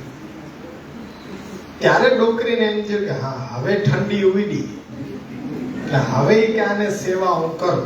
હવે ઠંડી ઉડી ગઈ, ભક્તનો ભાવ છે. તો હવે એ સ્વરૂપ પધરાવા આવ્યા વૈષ્ણવ. ત્યારે એને જાપીજી ખોલીને જોયું તો કે ના ના, મારા સ્વરૂપ ક્યાં ગયા? મારા તો બાલકૃષ્ણલાલ હતા, મદન મોહનજી કેમ થઈ ગયા? તે મારા ઠાકોરજી ચોરી લીધા. ત્યારે ડોકરી કીધું કે ભાઈ મને તો કઈ ખ્યાલ નથી, આ તો આ જ હતા. તું એને ઠંડીમાં લઈને નીકળો બહાર, એટલે એને ઠંડી વાઈ ગઈ ને તૂટ્યું વળી ગયા હતા હાથ, એ મેં સીધા કરી દીધા. ત્યારે કીધું ના ના, ચોરી જ લીધા છે. તો કે ગુસાઈજી પાસે ચાલો. ગુસાઈજી આ બધી જ વાત જાણી લીધી અને ઠાકોરજીએ આ ડોસીમાના ભાવથી એ સ્વરૂપ બાલકૃષ્ણજીમાંથી મદન મોહનજી થઈ જાય. તો આજે હું એમ કહું કે આપણા ઘરે બાલકૃષ્ણલાલજી બિરાજતા હોય તો ગોવર્ધન ધરણ કેમ ન થઈ શકે?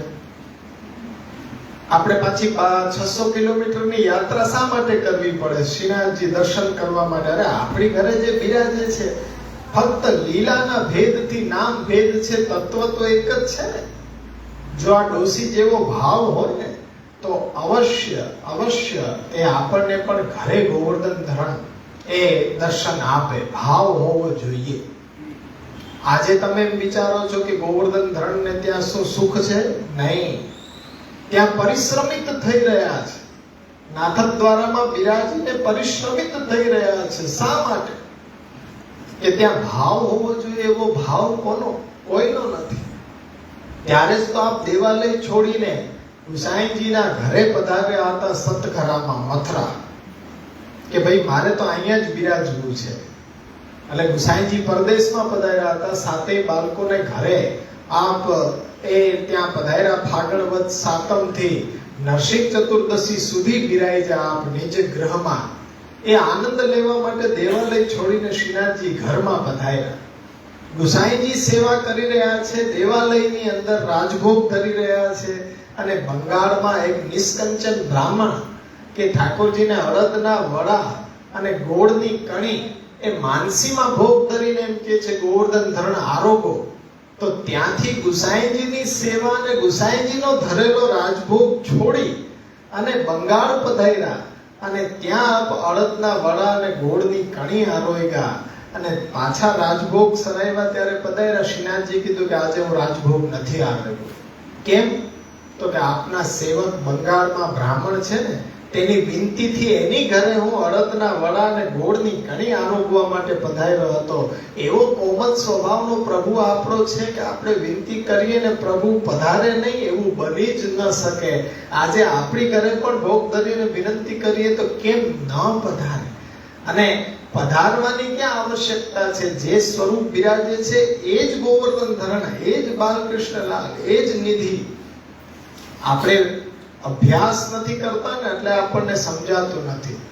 આપણે જે સવારના પ્રાતસ્મરણ કરીએ છીએ ને શ્રી ગોવર્ધનનાથ પાદ યુગલમ, ત્યાંથી બધા નિધિ સ્વરૂપોના નામ આપણે લઈએ છીએ. વલ્લભકુલ બાળકોના બધાના નામ સાથે બાળકોના મહાપ્રભુજી, ગોપીનાથજી, ગુસાઈજી બધાના નામ એની અંદર લઈએ છીએ. છેલ્લે પછી કાલિંદી સ્વગુરુ, પોતાના ગુરુદેવ, જવાની જરૂર નથી, યાદ કરી. સ્વગુરુ ગિરી, ગિરિરાજજી, સેવા છોડીને ત્યાં કઈ એ દંડ બેઠક પીલવા જવાની જરૂર નથી, ઘરે યાદ કરી. ગિરી સ્વગુરુ વિભૂ, પોતાના ગુરુદેવના ઠાકોરજી પણ સ્વીય પ્રભુ ચ સ્મરેત. ત્યાં આપણને સમજાવવામાં આવ્યું છે કે આપણે ઘરે બિરાજતા ઠાકોરજીની અંદર આ બધા સ્વરૂપો બિરાજીને આપણી સેવા અંગીકૃત કરી રહ્યા છે. કેમ ન બિરાજી શકે? ગુસાઈજી એક બ્રાહ્મણ પોતાના સેવકને વસ્ત્રજી સેવા માટે પધરાવી દીધા. એને વિચાર કર્યો કે ગુસાઈજીએ મારી સાથે આવો ભેદભાવ કેમ કર્યો? બધાને સ્વરૂપ પધરાવી દે, કોઈને ચિત્ર સેવા પધરાવી દે, અને મને વસ્ત્રજી?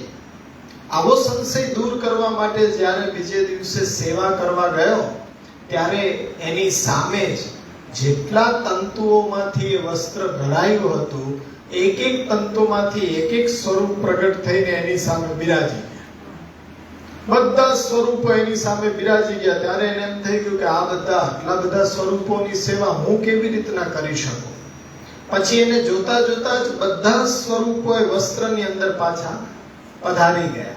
ત્યારે એને થયો, સંશય દૂર થયો કે બહુ મોટી કૃપા કરી છે મારા ઉપર, તો બહુ મોટી કૃપા કરી છે. બધા વૈષ્ણવને એક એક સ્વરૂપ પધરાયું છે, મને તો આટલા બધા સ્વરૂપની સેવા એક સાથે આપે પધરાવી દીધી છે. એટલે ક્યારેય પણ આપણા પ્રભુમાં ઉણપ એ જોવી નહીં. આપણો પ્રભુ આપણું સર્વસ્વ છે. બસ આ જ ભાવને દ્રઢ કરવા માટે આપણે પુનઃ મહાત્મ્ય જ્ઞાનની આવશ્યકતા પડે છે. એટલા માટે એ અભ્યાસ છે, જરૂરી છે કે આ વાત ભૂલાવી જોઈએ નહીં. કારણ કે આપણે સંગીતની અંદર જ્યારે કોઈ સંગીત સાંભળતા હોય ને ત્યારે એનો જે મેઇન તાલ આવે ને, સમ કહેવાય એને, કે એ સમ આવે ને ત્યારે આપણને એમ થાય કે હા કાંઈક હવે વૈગડું. જેમ કે કીટ તક ગદી ઘન ધા, ધા પડે ને એટલે જે સંગીત નો સમજતો હોય ને એને મજા આવી જાય કે હા પૂરું થયું, એટલી અમને ખબર પડે. બાકી અત્યાર સુધી ચાલતું હતું નહીં, કઈ કીટ તક ગદી ગન, કીટ તક ગદી ગન, મજા નથી આવતી, કઈ ઘટે છે કાંઈ. એટલે ઓલો ઘા મારે ને એટલે ઓલે કે હા હવે પૂરું થયું, કીટ તક ગદી ગન. બધે આટા મારીએ બ્રજમાં નાથ દ્વારા ગુરુદેવના ઘરે, કીટ તક ગદી ગન, કીટ તક ગદી ગન, કીટ તક ગદી ગન. અરે ભાઈ ક્યાંક સમ આવે તો આનંદ આવે. હવે ઘરે આવ્યા ઘા, હવે આપણે એ બે તાલા નહીં, હવે તાલ. હવે આપણે બે સુરા નહીં, હવે સૂરમાં. હવે જે સંગીત વગડશે હવે એ કર્ણપ્રિય બનશે. બાકી અત્યાર સુધી એ સંગીત કર્ણપ્રિય બનતું નહોતું. એ જ સમ પુરાવવા માટે આપણે અભ્યાસની જરૂર છે કે આટલી બધી જગ્યાએ ભટકવું એના કરતા આપણે ઘરની અંદર જો સેવાનો આરંભ કરીએ, કૃષ્ણ કથાનો આરંભ કરીએ, અભ્યાસનો આરંભ કરીએ, એવું જરૂરી નથી કે સેવા કરી હોય એને જ પ્રભુ પ્રાપ્તિ કરી હોય. કોઈ દિવસ 84-252 વૈષ્ણવની અનુક્રમણિકા જોજો. ઘણા વૈષ્ણવો એવા હશે કે જેમને બ્રહ્મસમન દીક્ષા આપી નથી, જેમને ભગવત સેવાની એ સૌકર્યતા હતી નહીં, તો કેવલ કથા પક્ષ દ્વારા, કેવલ નામ દીક્ષા દ્વારા પણ ભગવત પ્રાપ્તિ શક્ય છે. પણ જરૂરી એ છે કે મહાપ્રભુજીની વાણીને અનુસરીને ચાલવું જોઈએ. એમાં વિશ્વાસ હોય તો અવશ્ય. ક્યાં સ્વરૂપ પધાર્યા હતા? કોઈ સ્વરૂપ બિરાજતા નહોતા. ગુસાઈજીની વાણી ઉપર વિશ્વાસ. હવે કોઈ ઠાકોરજીનું નામ પણ નથી તો પણ પરે કહેતા ગોવર્ધનનાથજી પધારી જાય તો એ વિશ્વાસ છે. વિશ્વાસથી ત્યાં એ શબ્દમાંથી પણ પ્રભુ પ્રગટ થઈ શકે. પરે પરે કહેવાથી શું કઈ? એ ઠાકોરજીનું નામ નહોતું, વ્રજ ભાષાનો શબ્દ છે કે આગો રે, એટલે પરે રે, આગો રે. એ તો આગું જવાનું કીધું, પણ મારા ઠાકોરજીનું નામ ગુસાઈજીએ પરે આપ્યું. એટલે એ પાતળ સાજીને પણ અવાજ આપે, પરે ઝડપથી આવી જા, પરે ઝડપથી આવી જા. તો સાક્ષાત ગોવર્ધન ધરણ પધારે. એના લીધે પધારે, વિશ્વાસને લીધે પધારે. ગુસાઈજીમાં વિશ્વાસ છે ને તો, મહાપ્રભુજીમાં વિશ્વાસ છે તો આ ફલ સિદ્ધિ છે. એટલા માટે જરૂરી છે. કારણ કે આજે આપણે આટલા બધા અહીંયા ઉપસ્થિત થયા છીએ, બધા આપણે પુષ્ટિ ભક્તિ માર્ગીય છીએ. બધા પુષ્ટિ ભક્તિ સંપ્રદાયને અનુસરણ કરી રહ્યા છે. પણ સંપ્રદાય કોને ફલ સુધી પહોંચાડશે એ કહેવું બહુ આકરું છે. આમાંથી ફલ સુધી કોણ પહોંચશે તો એનો તાળો મેળવવો તો બહુ અઘરો છે. તો એ મહાપ્રભુજીએ બતાડ્યું છે. મહાપ્રભુજી જ્યારે ઉપદેશની શરૂઆત કરે છે એમાં જ ખુલાસો કરી દે છે કે પરમત્રન સર્વેશામ ફલમુખ અધિકાર. અહીંયા જેટલા બધા છો એ બધા ફલ સુધી પહોંચશે એવું જરૂરી નથી, કહી ન શકાય. કારણ કે સંદિગ્ધ બાબત છે.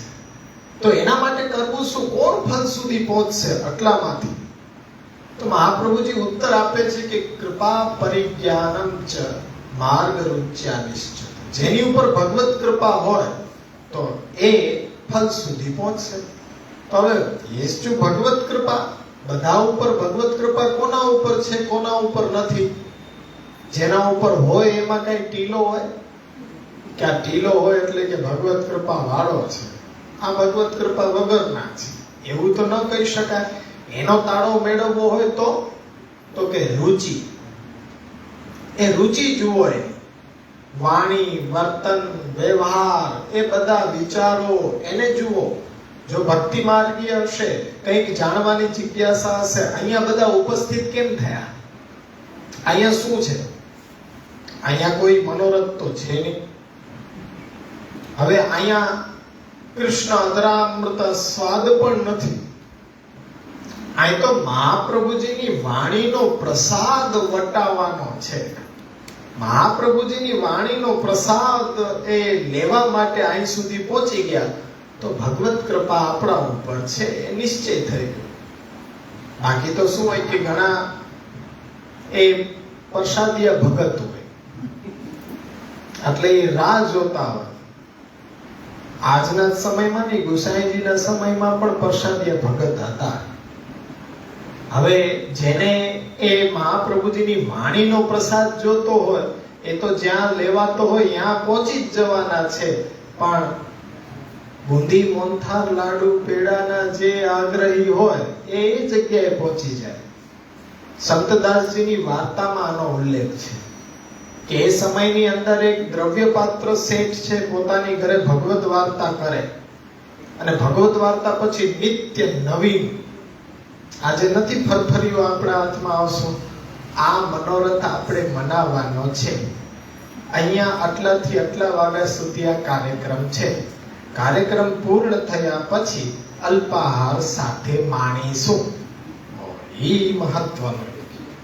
ત્યાં જવાય રોજ કે અલગ કઈ 7 દિવસ 3 દિવસ જેવો કાર્યક્રમ હોય, પાછળની લીટી આપણને જોઈએ કે કાર્યક્રમ પૂર્ણ થઈ ગયા પછી અલ્પાહાર સાથે માણીશું. હવે પ્રસાદિયા ભગત હોય એના માટે અહીંયા બેસે, ફરજિયાત બેસવું તો પડે. અને અહીં તો એવું કઈ છે જ નહીં, તોય આપણે બેઠા છીએ ને શાંતિથી, તો આપણા ઉપર ભગવત કૃપા છે એ નિશ્ચય છે. કારણ કે કંઈક જાણવાની જિજ્ઞાસાથી આપણે લોકો અહીંયા ઉપસ્થિત થયા છે. તો એ મહાપ્રભુજીની વાણીનો પ્રસાદ જેને લેવો છે એ અહીંયા ઉપસ્થિત છે. તો આપણે હવે કહી શકીએ કે આમાં કોઈ સંશય નથી કે બધા ઉપર ભગવત કૃપા છે અને બધાને માર્ગ ફલ સુધી પહોંચાડશે એ નિશ્ચય છે. કારણ કે મહાપ્રભુજીની વાણીનો પ્રસાદ લેવા આવ્યો છે. હવે શેઠ સાહુકારની ઘરે લાડુ પેડા બુંદી મોહનથાળ વેચાય તો પણ 5-10 આવે અને સંતદાસજીની ઘરે કંઈ નથી. સંતદાસજીની ઘરે તો એ 2% નો રાજભોગ ધરતા હોય, અહીંયા ક્યાંથી કાંઈ. આપણી ઘરે તો લૂણ ટીકરો આરોગતા હોય. હવે એ પ્રસાદ લેવા પહોંચીએ તો અડધો પડધો મળે આપણને તો મળે. હા તો એ તો ભાઈ હવે ઘી ખાંડ તેરા તો ફિર દેખ તમાશા મેરા. અહીંયા ક્યાં ઘી ખાંડ ઘરનું વાપરવું જ, પછી તો કે દે ધનાધન જવા દે બધાને. એટલે અહીંયા બધાય પહોંચી જાય. હાલો હાલો, આખું ગામ ગયું, તમે રહી ગયા કે આખા ગામે કે લીધો. તમને શું નડતું હતું? અમને ઈજ તો નડે છે, ઈજ તો નડે છે કે અહીંયા બધું ગામ દોડી જાય છે. ગામ દોડીને ભક્તિમાં આટલું બધું કેમ ભીડ થઈ ગઈ? ભક્તિમાં ભીડ હોય જ નહીં કોઈ દિવસ. થઈ કેમ? કોઈ દિવસ તમે હીરા જવેરાતની દુકાને ભીડ જોઈ? અત્યારના સોનાનો ભાવ એવો છે કે ઘરેણા લેવા ગયા જ્વેલર્સની અંદર વારો જ ન હોય. 3 દિવસથી કે મહેનત કરીએ છીએ, ભીડ એટલી બધી છે અંદર જવાતી જ નથી. શું એટલા બધા કોઈ સાધન સંપન્ન થઈ ગયા? ના. પણ અત્યારના નથી વેચાતું. પહેલાના સમયમાં વેચાતું હતું ઘાસ લેતું.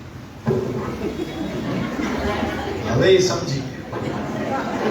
એમાં રાતથી લાઈન થઈ ગઈ, ડબ્બા મૂકી આવે. જય ઘાસલેટ લેવાનું સામર્થ્ય તો બધાયમાં હોય ને, પણ હીરા જવેરાત એ ખરીદવાનું સામર્થ્ય તો કોઈ એકમાં હોય. ગામ આખું ગયું, તમને શું વાંધો આવે? અમારે ઘાસલેટ નથી લેવું, અમારે હીરા જવેરાતના સામર્થ્ય વાળા છીએ. ઘાસલેટ તો ગામ આખું લઈ આવે, ત્યાં આટલે જ નથી જવું અમારે. આ વસ્તુ કહેતા આવડવી જોઈએ. પાછા તમે સંશયમાં આવી જાય, આખું ગામ ભેગું, આપણે તો ક્યાંક ખોટા નથી. સંશય થઈ જાય કે લાવ કાઈ નહીં તો ટીવીમાં તો જોઈ લે કે છે સમજ્યા. મન ચંચલ છે ને, રે નહીં, આ જવાય નહીં બહાર. જો સામે રે ઈ જ વળી પાછા સિદ્ધાંતમાં છે, જોતા જોઈ બારી નીકળ્યા બહાર.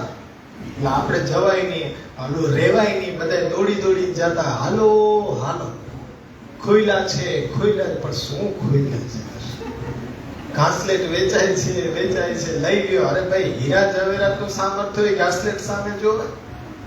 હવે શેઠને એમ થઈ ગયું કે મારી ઘરે આટલો ઉત્તમ પ્રસાદ વેચ્યો તોય કોઈ ન આવે. સંતદાસજીની ઘરે ભીડ જામે, 2% નો રાજભોગ કરે, ચણા ચમેણી એ જે પણ કઈ ઠાકોરજી ધૈર્યું હોય, એક ચણો બધાના હાથમાં મૂકે. એટલે એ બધા વૈષ્ણવને પ્રસાદ લેવડાવ્યા. બરોબર છે, એ મનોરથ છે. અને વૈષ્ણવ પ્રેમથી લેતા. શેઠને ઈચ્છા થઈ ગઈ કે લાવો કદાચ આપણે જોઈ આવીએ કે અહીંથી વિશિષ્ટ પ્રસાદ તો નથી. ભગવત વાર્તા થઈ, એમાં તો શેઠને કઈ રુચિ હોય નહીં. પણ જ્યારે પ્રસાદનો વારો આવ્યો ત્યારે હાથમાં લીધું તો કે આ ચણા ચમેણી માટે આટલી બધી ભીડ હોય નહીં. એટલે ચણા ચમેણી લઈને બહાર નીકળ્યા ને રસ્તા ઉપર નાખી દીધા. થોડાક આગળ ચાલ્યા, એને કોક વીણતું હતું, પાછા રિટર્ન થયા કે આ કોણ આને વીણે છે? કે ભાઈ તમે કોણ? તો કે હું તમારી નગરીનો નાથ. તમે જે કાશીમાં રહ્યો છો ને, એ કાશીના નગરીનો નાથ કાશી વિશ્વનાથ મહાદેવ. એને આશ્ચર્ય થઈ ગયું કે આપ આ શું કરો છો? તો કે તમે ચણા ચમેણી માનીને જેને ફેંકી દીધા છે ને, એ ભગવત પ્રસાદ છે. એ ભગવત પ્રસાદ અમારા ભાગ્યમાં નથી, પણ તમારી કૃપાએ આજે મને એ કૃષ્ણ અધરામૃત પ્રાપ્ત થયું. આ કૃષ્ણ અધરામૃત છે. ઠાકોરજી આરોગ્ય જારીજીનું જલ પણ પ્રસાદ છે. ઠાકોરજીને રાજભોગમાં નમકની કટોરી આવે, એ નમક ચપટી ભરીને હાથમાં આપી દે ને તો પણ આપણે કૃષ્ણ અધરામૃત સ્વાદ છે, કૃષ્ણનો અધરામૃત છે. બાકી જીભનો સ્વાદ તો બધાયને લાગ્યો હોય, પણ અધરામૃત જોતું હોય તો આ બધું જ અધરામૃત છે. જારીજીનું જલ લેવડાવી દે તો પણ એ પ્રસાદ લીધા બરોબર જ છે.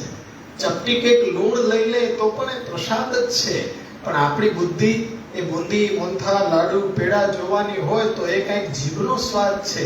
કૃષ્ણ અધરામૃતનો નથી, એ તો ઘરે છે જ, બિરાજે જ છે. એના માટે શું દોડાદોડી કરવી, એના માટે શું જીવ ખોવા. એટલે આ વાતને સમજવા માટે અભ્યાસ છે એ બહુ જરૂરી છે. એટલે જ અમે ભાર મૂકીએ છીએ કે સેવા ન કરે પણ મહાપ્રભુજીના ગ્રંથોનું અધ્યયન કરે. અને એ અધ્યયન આપણે બધા સાથે મળીને કરીએ તો વધારે સરળતાથી થઈ શકે. ઘરે બેસીને તમે કરો, ઘરે તો હું ઘણી વખત નિશ્ચય કરું કે વાંચું, પણ ઘર હોય ત્યાં પછી એ સમય મળે જ નહીં. પણ આ જગ્યાએ તમે આવો એટલે એક નિશ્ચિંતા તો છે કે અત્યારના કોઈ બોલાવશે નહીં. ઘરે કહીને નીકળ્યા હો કે ભાઈ 6 વાગ્યા સુધી ના મને ફોન કરજો, ના બોલાવવા આવતા, એટલે 6 વાગ્યા સુધી તો નિરાશ કે તમને કોઈ ડિસ્ટર્બ તો નહીં કરે. અહીંયા આપણે બેસીને અભ્યાસ કરશું. અને હું પણ એ સૌભાગ્યશાળી છું કે તમે મને બોલાવો છો. હવે ઘરે હોવ તો સમાધિની અંદર હોય કે અદ્ભુત નિંદ્રા આવી, પણ તમે જગાડો કે એ માર્ગ હસી ખેલ તો નહીં, ચાલો પ્રવચન કરો તો અહીંયા આવીને બેસી જાય, અહીંયા બેસાડો, પછી તો બોલવું ફરજિયાત છે એટલે બોલવું તો પડશે. તો એ તમને ધન્યવાદ છે કે તમે જાગૃત રાખો છો અમને. એટલે આ અભ્યાસ અમારા માટે પણ છે. અમને તેનો લાભ મળી રહ્યો છે, પણ અમારા માટે બહુ જરૂરી છે કે અમને હંમેશા જાગૃત રાખે. મહાપ્રભુજીની વાણીનું અવગાહન થતું જ રહે, એટલે કોઈ વાર કુબુદ્ધિ સૂજે નહીં કે ક્યાં જગ્યા ખાલી છે. અમને તો બસ એ નજરમાં આવી જોઈએ કે ઓહો આટલા બધા વૈષ્ણવોને અહીંયા જગ્યા ખાલી છે, એકાદી બ્રાન્ચ ખોલી દે. એટલે ધીકતો ધંધો એવી બુદ્ધિ ન સૂજે, એના માટે તમે જાગૃત રાખો છો અમને કે આવા એ મનોરથો કરો તો એમાં બધાને લાભ છે. એટલે આ અભ્યાસ વર્ગની અંદર આપણે કેવલ શ્રી મહાપ્રભુજીના ગ્રંથોનો અભ્યાસ કરી રહ્યા છીએ. કૃષ્ણાશ્રય ગ્રંથનો અંતિમ શ્લોક પહોંચ્યા છીએ આપણે. એ અંતિમ શ્લોકનો આપણે એકવાર અવગાહન કરી લઈએ, પછી જે નવા જોડાયા છે એમને જેમણે સાંભળ્યો હશે એ એક એક શ્લોકનું વ્યાખ્યાન કરીને તમને બધાને આવર્તન કરાવશે, કે જેથી કરીને પહેલા શ્લોકથી લઈને બધા જે ગ્રંથનો વિષય હતો ત્યાંથી પ્રારંભ કરીને કૃષ્ણાશ્રય આખો એ અભ્યાસ થઈ જાય. એટલા માટે અહીંયા સરળ અર્થે પહેલા એવું છે કે પ્રાયઃ કરીને મહાપ્રભુજીના ગ્રંથો એકદમ સરળ ભાષાની અંદર છે. ભાષા બહુ વિકટ નથી. જેમ કે સર્વદા સર્વભાવેન ભજનીયો વ્રજાધીપ સ્વસ્યાયમેવ ધર્મો હિ નાન્ય ક્વાપી કદાચ. 10મા 12માના સંસ્કૃત ભણતા વિદ્યાર્થીઓ હોય ને, સંસ્કૃત વિષય જેને રાખ્યો હોય એને આ શ્લોક આપો ને તો પણ એનો અર્થ કરી દે કે ભાઈ વ્રજાધીપનું સેવન હંમેશા માટે કરવું જોઈએ. આને છોડીને બીજું કોઈ કર્તવ્ય કોઈ કાલની અંદર થતું નથી. પણ શું આટલું સરળ છે? એટલી સરળ નથી. મહાપ્રભુજીની શૈલી છે એકદમ સરળ છે, શબ્દ છે એકદમ સરળ છે, પણ અર્થ ગાંભીર્ય બહુ ઊંડું છે. એટલે ચતુશ્લોકીના 4 શ્લોકો છે એકદમ સરળ ભાષામાં, પણ એના ઉપર આપણને સૌથી વિપુલ ટીકાઓ 11 ટીકાઓ આ 4 શ્લોક ઉપર મળે છે. ટીકા ગ્રંથ એટલે શું કે મહાપ્રભુજીના ગ્રંથોની અંદર મહાપ્રભુજીની જે વાણી છે એની પાછળ કેટલું અર્થ ગાંભીર્ય છે એનું દર્શન કરાવવા માટે એ પરાવર્તિત આચાર્યો જે ગોપીનાથજી ગુસાઈજી થી લઈને 7 બાળકો, તેમાં રઘુનાથજી, ગોકુલનાથજી, એ બધા થઈને પછીથી પેઢી દર પેઢી એ કાર્ય થતું જ આવ્યું. શ્રી કલ્યાણરાયજી, હરિરાયજી, પુરુષોત્તમજી, દ્વારકેશજી, અધ્યાપી પર્યંત એ કાર્ય ચાલુ છે. તો એ પરિશ્રમ શેના માટે છે કે આપણને શ્રી મહાપ્રભુજીની વાણીનો અર્થ ગાંભીર્ય છે એ અર્થ ગાંભીર્ય આપણે દર્શન કરી શકીએ, સમજી શકીએ. અને સરળ ગુજરાતીમાં આજે ભાષાંતરિત થઈને આપણી પાસે ઉપલબ્ધ છે. પુષ્ટિ ભક્તિ સંપ્રદાયનો કોઈ પણ ગ્રંથ તમે માંગો, આપણી ગુજરાતી ભાષાની અંદર એ ભાષાંતરિત થઈને અવેલેબલ છે. તમે સરળતાથી એને મેળવી શકો અને અભ્યાસ ઘરની અંદર રહીને કરી શકો અને તમે સ્વયં શિક્ષક બનીને અભ્યાસ કરો. અમારી તો એ જ ઈચ્છા છે કે ઘરની અંદર રહીને સ્વયં શિક્ષક બનીને આત્મનિર્ભર થઈ જાઓ. તમારે પૂછવાની આવશ્યકતા કેમ પડે? કંઈ પણ કાર્ય કરવા માટે તમારે પૂછવાની આવશ્યકતા કેમ પડે છે? કેમ કે અભ્યાસ નથી. એટલે જો અભ્યાસ કરતા થઈ જાઓ તો પછી તમને ખુદને જ ખ્યાલ આવી જાય સેવાનો પ્રકાર શું, આપણા સેવ્યનું સ્વરૂપ કેવું, ભક્તિનો ભાવ કેવો, ભક્તિનું સ્વરૂપ કેવું. તો આ બધો જ અર્થ તમને સ્ફુરિત થઈ જાય. તો એ અભ્યાસ તમારી જાતે તમે કરતા થઈ જાઓ. એ પ્રમાણે આત્મનિર્ભર બનાવવા એટલા માટે આપણે અભ્યાસ વર્ગ ચલાવીએ છીએ. એ અભ્યાસ વર્ગ ચલાવી અને બધાને જાગૃત કરવા માંગીએ છીએ. બાળકોથી લઈને યુવાનથી લઈને વૃદ્ધ સુધી બધાને મહાપ્રભુજીના ગ્રંથો સમજાવવા માટે વર્ગોના પ્રકલ્પ ચલાવી રહ્યા છે. દરેક વારે દરેક વર્ગ, એક ભારત વર્ષમાં રહેનારા જુનાગઢથી બહારના શહેરો, હવે એ ભારત વર્ષના તમામ શહેરો અને ભારત વર્ષને છોડીને વિશ્વભરના દેશોના જે વૈષ્ણવો વસી રહ્યા છે એના માટે પણ પ્રકલ્પ ચલાવી રહ્યા છે ઓનલાઈનના માધ્યમથી. મહાપ્રભુજીની કૃપાથી તો કેટલા વૈષ્ણવો એની અંદરથી મહાપ્રભુજીના સિદ્ધાંતોને એ સમજી શકે છે, એ સુંદર રીતે ઘરની અંદર સેવા કરી શકે છે. હવે કોઈ સંશયો તો આ જ પુષ્ટિ ભક્તિ સંપ્રદાયનો ઉત્કર્ષ આ રીતના થાય કે ભાઈ ગ્રંથોનો અભ્યાસ પોતે કરી તમને સૌને અભ્યાસ કરાવવો અને પછી તમારા ઘરની અંદર જે સેવા બિરાજતી હોય એની અંદર તમારો ભાવ પ્રવૃત્ત થાય તો સંપ્રદાયનો વિકાસ થાય. બાકી માનવ મેરામણ ભેગું કરીને કે મોટા મોટા મહેલો ચડીને કે એમાં તમને શું ફાયદો? તમને શું ફાયદો? ક્યાંય જીર્ણોદ્ધાર થાય, ક્યાંય ભૂમિ પૂજન થાય, તમે એમાં 5,000 આપો કે 5 લાખ આપો કે 5 કરોડ આપો, સવાલ એ છે કે તમને શું ફાયદો થવાનો છે? તમને શું ફાયદો થવાનો છે? તમારા માટે ત્યાં રહેવાની જગ્યા બનવાની છે? તમે ભવિષ્યમાં તમારા બિસ્તરા પોટલા લઈને ત્યાં ઊભા રહી શકશો કે અમને રહેવા દો? ક્યાંય તમને લાભ નથી. તો પછી શા માટે સમય, શક્તિ, પોતાનું દ્રવ્ય એનો વેડફાટ શા માટે કરવો? અમારા વિચારો કંઈક જુદા જ છે. તમને એમ લાગે કે ખરેખર માથું ફેર્યું લાગે છે, નિશ્ચિત થઈ જાય તમને કે ના ખરેખર એમનું કંઈક વિચિત્ર જ છે, કે કદાચ એનું મગજ ફરી ગયો છે એટલે આવી વાતો કરે છે. અમારી એવી જ વાતો હોય નથી. અમારા પૂજન માટે, અમારા પગ ધોવા માટે આટલું ઉચ્ચ કિંમતીનું કેસર ઘોડીને અહીંયા ઢોળવાથી ફાયદો શું છે? ફાયદો શું છે?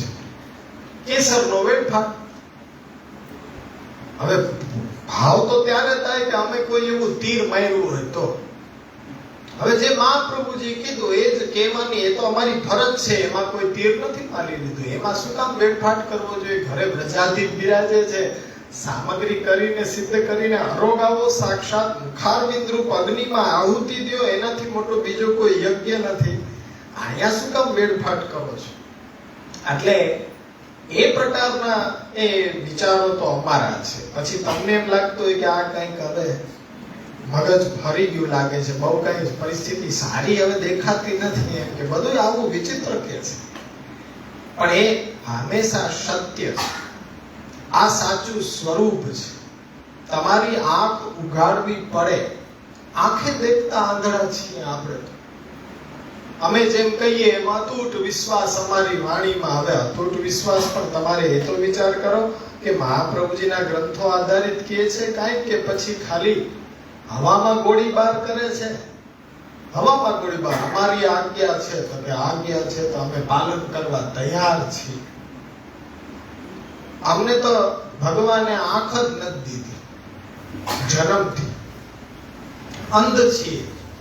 પણ તમે પાછા ભક્ત થઈ ગયા કે એમને આંખ નથી દેખાય તો અમને આંખ શું કામ આપી, અમે પટ્ટી બાંધી લઈએ.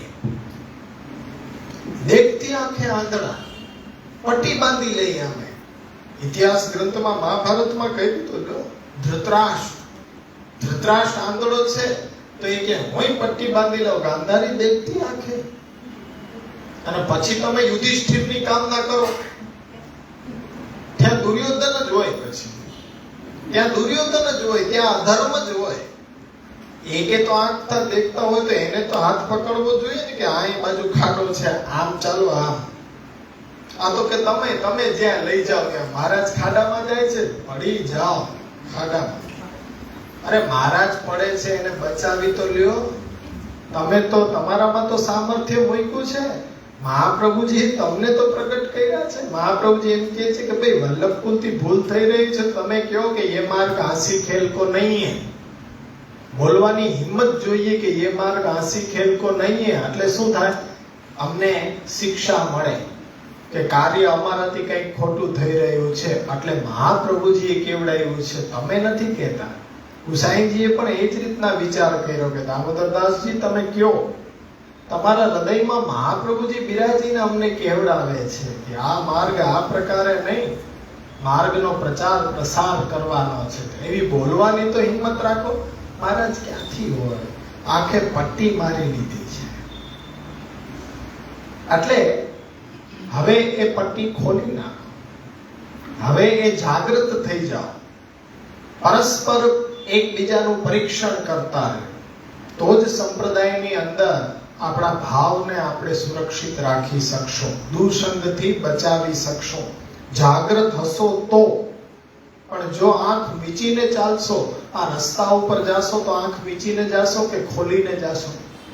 આંખ ખોલીને જ જાશો ને તો પુષ્ટિ માર્ગ છે. માર્ગ ઉપર ચાલવા માટે આંખ શા માટે મીચી લ્યો છો? પછી તો ઠોકર વાગશે જ, પછી તો અકસ્માત થશે જ. પણ આંખ ખુલ્લી રાખીને ચાલો. પુષ્ટિ ભક્તિ સંપ્રદાયમાં પણ આંખ ખુલ્લી રાખો, મીચી નાખવાની જરૂર નથી. કોઈ ઉપદેશ નથી મળતો તો આજે મહાપ્રભુજી વાંગમય સ્વરૂપે બિરાજે છે, એ તમને ઉપદેશ આપી રહ્યા છે. ઘરે બેસીને મહાપ્રભુજીના ગ્રંથોનું અધ્યયન કરો, બધી જ દ્રષ્ટિ તમને પ્રાપ્ત થશે. ગયા વખતે 10મો શ્લોક આપણે જોયો હતો. સર્વ સામર્થ્ય સહિત સર્વત્રેવ અખિલાર્થકૃત શરણસ્થ સમુદ્ધારમ કૃષ્ણમ વિજ્ઞાપયામ્યહમ. મહાપ્રભુજીમાં આ સકલ સામર્થ્યનો એ પ્રકાર આપણે જોયો હતો. સર્વત્રેવ અખિલાર્થકૃત એ શ્રી મહાપ્રભુજીની અંદર રહેલા સામર્થ્યને આપ બતાડી રહ્યા છે. અને મહાપ્રભુજીએ શરણે લીધેલા દેવી જીવોનો ઉદ્ધાર કરવા માટે પ્રભુને વિજ્ઞાપના કરી રહ્યા છે. અને એમાં કોઈ સંશય નથી કે શ્રી મહાપ્રભુજી વિજ્ઞાપના કરતા હોય તો એ પણ સાક્ષાત કૃષ્ણ સ્વરૂપ જ છે. તો એ મહાપ્રભુજી વિજ્ઞાપના કરી રહ્યા છે ને પ્રભુ એ કાર્ય કરે નહીં એવો તો સંશય રાખવાનો કોઈ અર્થ નથી. અવશ્ય એ મહાપ્રભુજી પણ શરણે લીધા છે તો અવશ્ય એ દેયોદ્ધાર પ્રયત્નાત્મા છે. તો અવશ્ય આપણો સમુદ્ધાર એ થવાનો જ છે. અને અંતમાં 11મા શ્લોકમાં આ કૃષ્ણાશ્રય ગ્રંથની ફલશ્રુતિ આજે જો આવ્યા તો બધો આખો સાર તમને આવી ગયો. ભાગવતની અંદર તમે છેલ્લે હુંડીનો અધ્યાય સાંભળવા બધા જાતા હોય ને કે ન સાંભળ્યું હોય તો બધું એની અંદર આવી જાય. તો આજે તમારા માટે અવસર આવ્યો છે કે કૃષ્ણાશ્રય ગ્રંથ ભલે પહેલાથી શ્રવણ નથી કર્યો પણ છેલ્લે ફલશ્રુતિ તમે એ આજે અવગાહન કરી રહ્યા છો. તો મહાપ્રભુજી કેટલું એક આપણી અંદર સામર્થ્ય પ્રગટ કરવા માંગી રહ્યા છે કે કૃષ્ણનો આશ્રય લેવો એ આપણું કર્તવ્ય છે. પણ કૃષ્ણ આપણો આશ્રય બનશે એ તો આપણે કેવી રીતના કહી શકીએ? પણ મહાપ્રભુજી એ નિશંક આપણને કરી રહ્યા છે કે સંશય ન રાખો. કૃષ્ણાશ્રય ઇદમ સ્તોત્રમ યા પઠેત કૃષ્ણ સન્નિધો તસ્યાશ્રયો ભવેત કૃષ્ણ ઇતિ શ્રી વલ્લભો બ્રવીત. એટલે તમારો આશ્રય કૃષ્ણ બની જ ગયો. આ કૃષ્ણાશ્રય એક પાઠ એવો છે કે જે સેવા અંતર્ગત તમે પ્રભુની સન્મુખ કરી શકો છો. બીજા બધા પાઠ સેવાના અનવસરમાં કરવાના હોય આપણે, પણ પ્રભુ સન્મુખ આ એક જ કૃષ્ણાશ્રયનો પાઠ છે, એ કરવાની છૂટ છે અને રોજે રોજ કરવો જ જોઈએ. રાજભોગ પછી આપણે અનવસર કરાવીએ, એ અનવસર કરાવતા પહેલા પ્રભુની સન્મુખ ઉભા રહીને આ કૃષ્ણાશ્રય સ્તોત્રનો પાઠ કરવો જોઈએ. કારણ કે પાઠ કરવાથી જ કૃષ્ણ આપણો આશ્રય બની જ ગયો. જેમ બ્રજભક્તોને પ્રભુનો આશ્રય લીધો નથી, પણ પ્રભુ સ્વ ઈચ્છાએ એ આશ્રય બની ગયા છે, તેમજ આપણા માટે પણ, આ આધુનિક પુષ્ટિ જીવો માટે પણ આ બ્રહ્માસ્ત્ર સમાન અસ્ત્ર આપણા હાથમાં આપી દીધું મહાપ્રભુજીએ કે કેવલ આ ગ્રંથનો સ્તોત્રનો પાઠ કરશો તો અવશ્ય કૃષ્ણ તમારો આશ્રય બની જ ગયો છે. પછી ચિંતા કાપી ન કાર્ય. કોઈ પણ પ્રકારની ચિંતા કરવાની આવશ્યકતા નથી. પણ પાઠ તુલસાની વાણીની અંદર પાઠની વ્યાખ્યા શું છે? અર્થ અનુસંધાન સાથે. અર્થ સમજાઈ જાય પછી પ્રેક્ટિકલ થઈ જવાનું. અર્થ સમજાઈ જાય તો આપણા જીવનની અંદર એને અનુસરણ કરવાનું કે કૃષ્ણનો આશ્રય દ્રઢ કરવો, કૃષ્ણને છોડીને અન્યનો આશ્રય કદાપી કરવો નહીં. કૃષ્ણ એવ ગતિર મમ, કૃષ્ણ જ મારી ગતિ હો. અહીંયા જકાર છે, ગુજરાતીમાં આપણે સમજી જઈએ. તમારે આ કાર્ય કરવું જ પડશે. એટલે તમને એક વાત નિશ્ચય થઈ જાય કે આણે ભાર મૂક્યો છે કે કર્યા વિના ચાલશે નહીં. એવું કહેતા નથી, પણ અર્થ સમજી જાઓ છો. તમારે અહીંયા આવ્યા છો તો અભ્યાસ કરવો જ પડશે. તો એ જ કહેવાથી તમને એટલો ખ્યાલ આવી જાય કે અભ્યાસ કર્યા વિના અહીંયા ચાલશે નહીં, એવું કહી રહ્યા છે. તો મહાપ્રભુજી એ જ વાણી અહીંયા ઉપયોગ કરી રહ્યા છે. કૃષ્ણ એવ ગતિર મમ, કૃષ્ણ જ મારી ગતિ હો. કૃષ્ણને છોડીને અન્યની અંદર બધું જ આવી ગયું. દેવી દેવતાઓનો આશ્રય, કોઈ મંત્રનો આશ્રય, કોઈ કર્મનો આશ્રય, એ કોઈ પણ પ્રભુને છોડીને આશ્રય કોઈનો કરવો નહીં. આપણે માર્ગ અંતર્ગત અન્ય આશ્રય પણ કરી રહ્યા છે. આ બધા 16 ગ્રંથના પાઠનો પોતાના લૌકિક ચિંતાના દૂર કરવા માટે ઉપયોગ કરવો એ પણ અન્ય આશ્રય છે. કૃષ્ણ સિવાય કોઈ પણ એ તત્વનો આશ્રય આપણે લઈ શકીએ નહીં. ઘણા બધા 41 પદ શ્રી યમુનાજીનો એનો ઉપયોગ પણ એવી રીતના કરતા હોય કે પોતાની લૌકિક કઈ ચિંતા હોય તો એને દૂર કરવા માટે યમુનાજીના 41 પદમાંથી કોઈ એક પદનો વિશેષ પાઠ કરતા હોય, એ પણ અન્ય આશ્રય છે. તુલસીજીની માલા આપણે ગળામાં ધારણ કરી છે, એના સિવાય એના ઉપર કોઈ પણ સૂત્ર ઇત્યાદિ બાંધવું, પછી એ ભોજપત્ર હોય કે દોરો હોય કે કંઈ પણ હોય, અન્ય આશ્રય છે. ભલે કોઈ ગોસ્વામી વંશજ આપતો હોય છતાં પણ અન્ય આશ્રય છે. એ સ્પષ્ટ વાત છે. કોઈ પણ જલ, હવે ઠાકોરજીને સાક્ષાત સ્નાન કરાવ્યું હોય, એ સ્મરસ્રમજ લાણોભી સકલ ગાત્ર જય સંગમઃ, આ જલથી ઉત્તમ બીજું કયું જલ હોઈ શકે? કોઈ પણ નહીં. સાક્ષાત ઠાકોરજી જારીજી આરોગ્ય છે, એ અધરામૃતથી વિશેષ જલ કયું હોઈ શકે? એક પણ નહીં. પણ સંધ્યા ઉપાસના અંતર્ગત સંધ્યાનું જલ લેવા માટે આપણે લાલાયિત થઈ, એ પણ અન્ય આશ્રય. અત્યારના સુદર્શન કવચનો પાઠ એ બધા વૈષ્ણવો વધારેમાં વધારે કરી રહ્યા છે. સુદર્શન કવચ શ્રી વલ્લભાચાર્ય વિરચિતમ એમ લખેલું આવે છે, પણ એ આપણા શ્રી મહાપ્રભુજી દ્વારા વિરચિત નથી.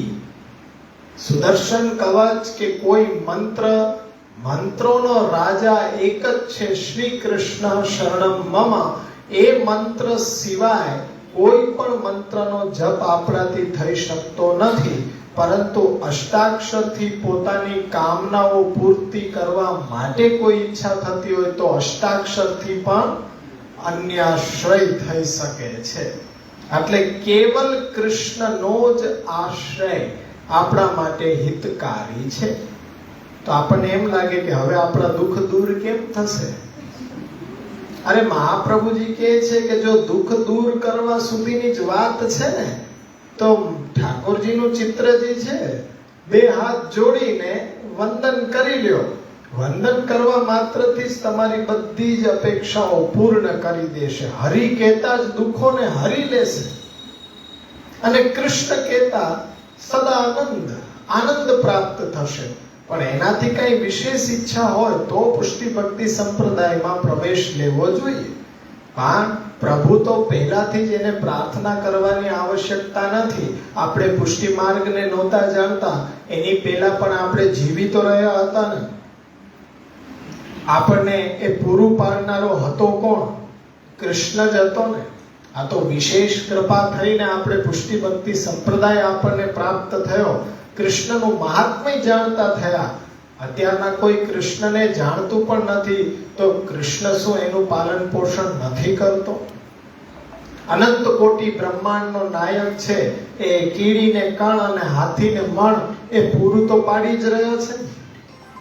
આજે કોઈ જાણે કે ન જાણે બધાનો આશ્રય તો બની રહ્યો છે.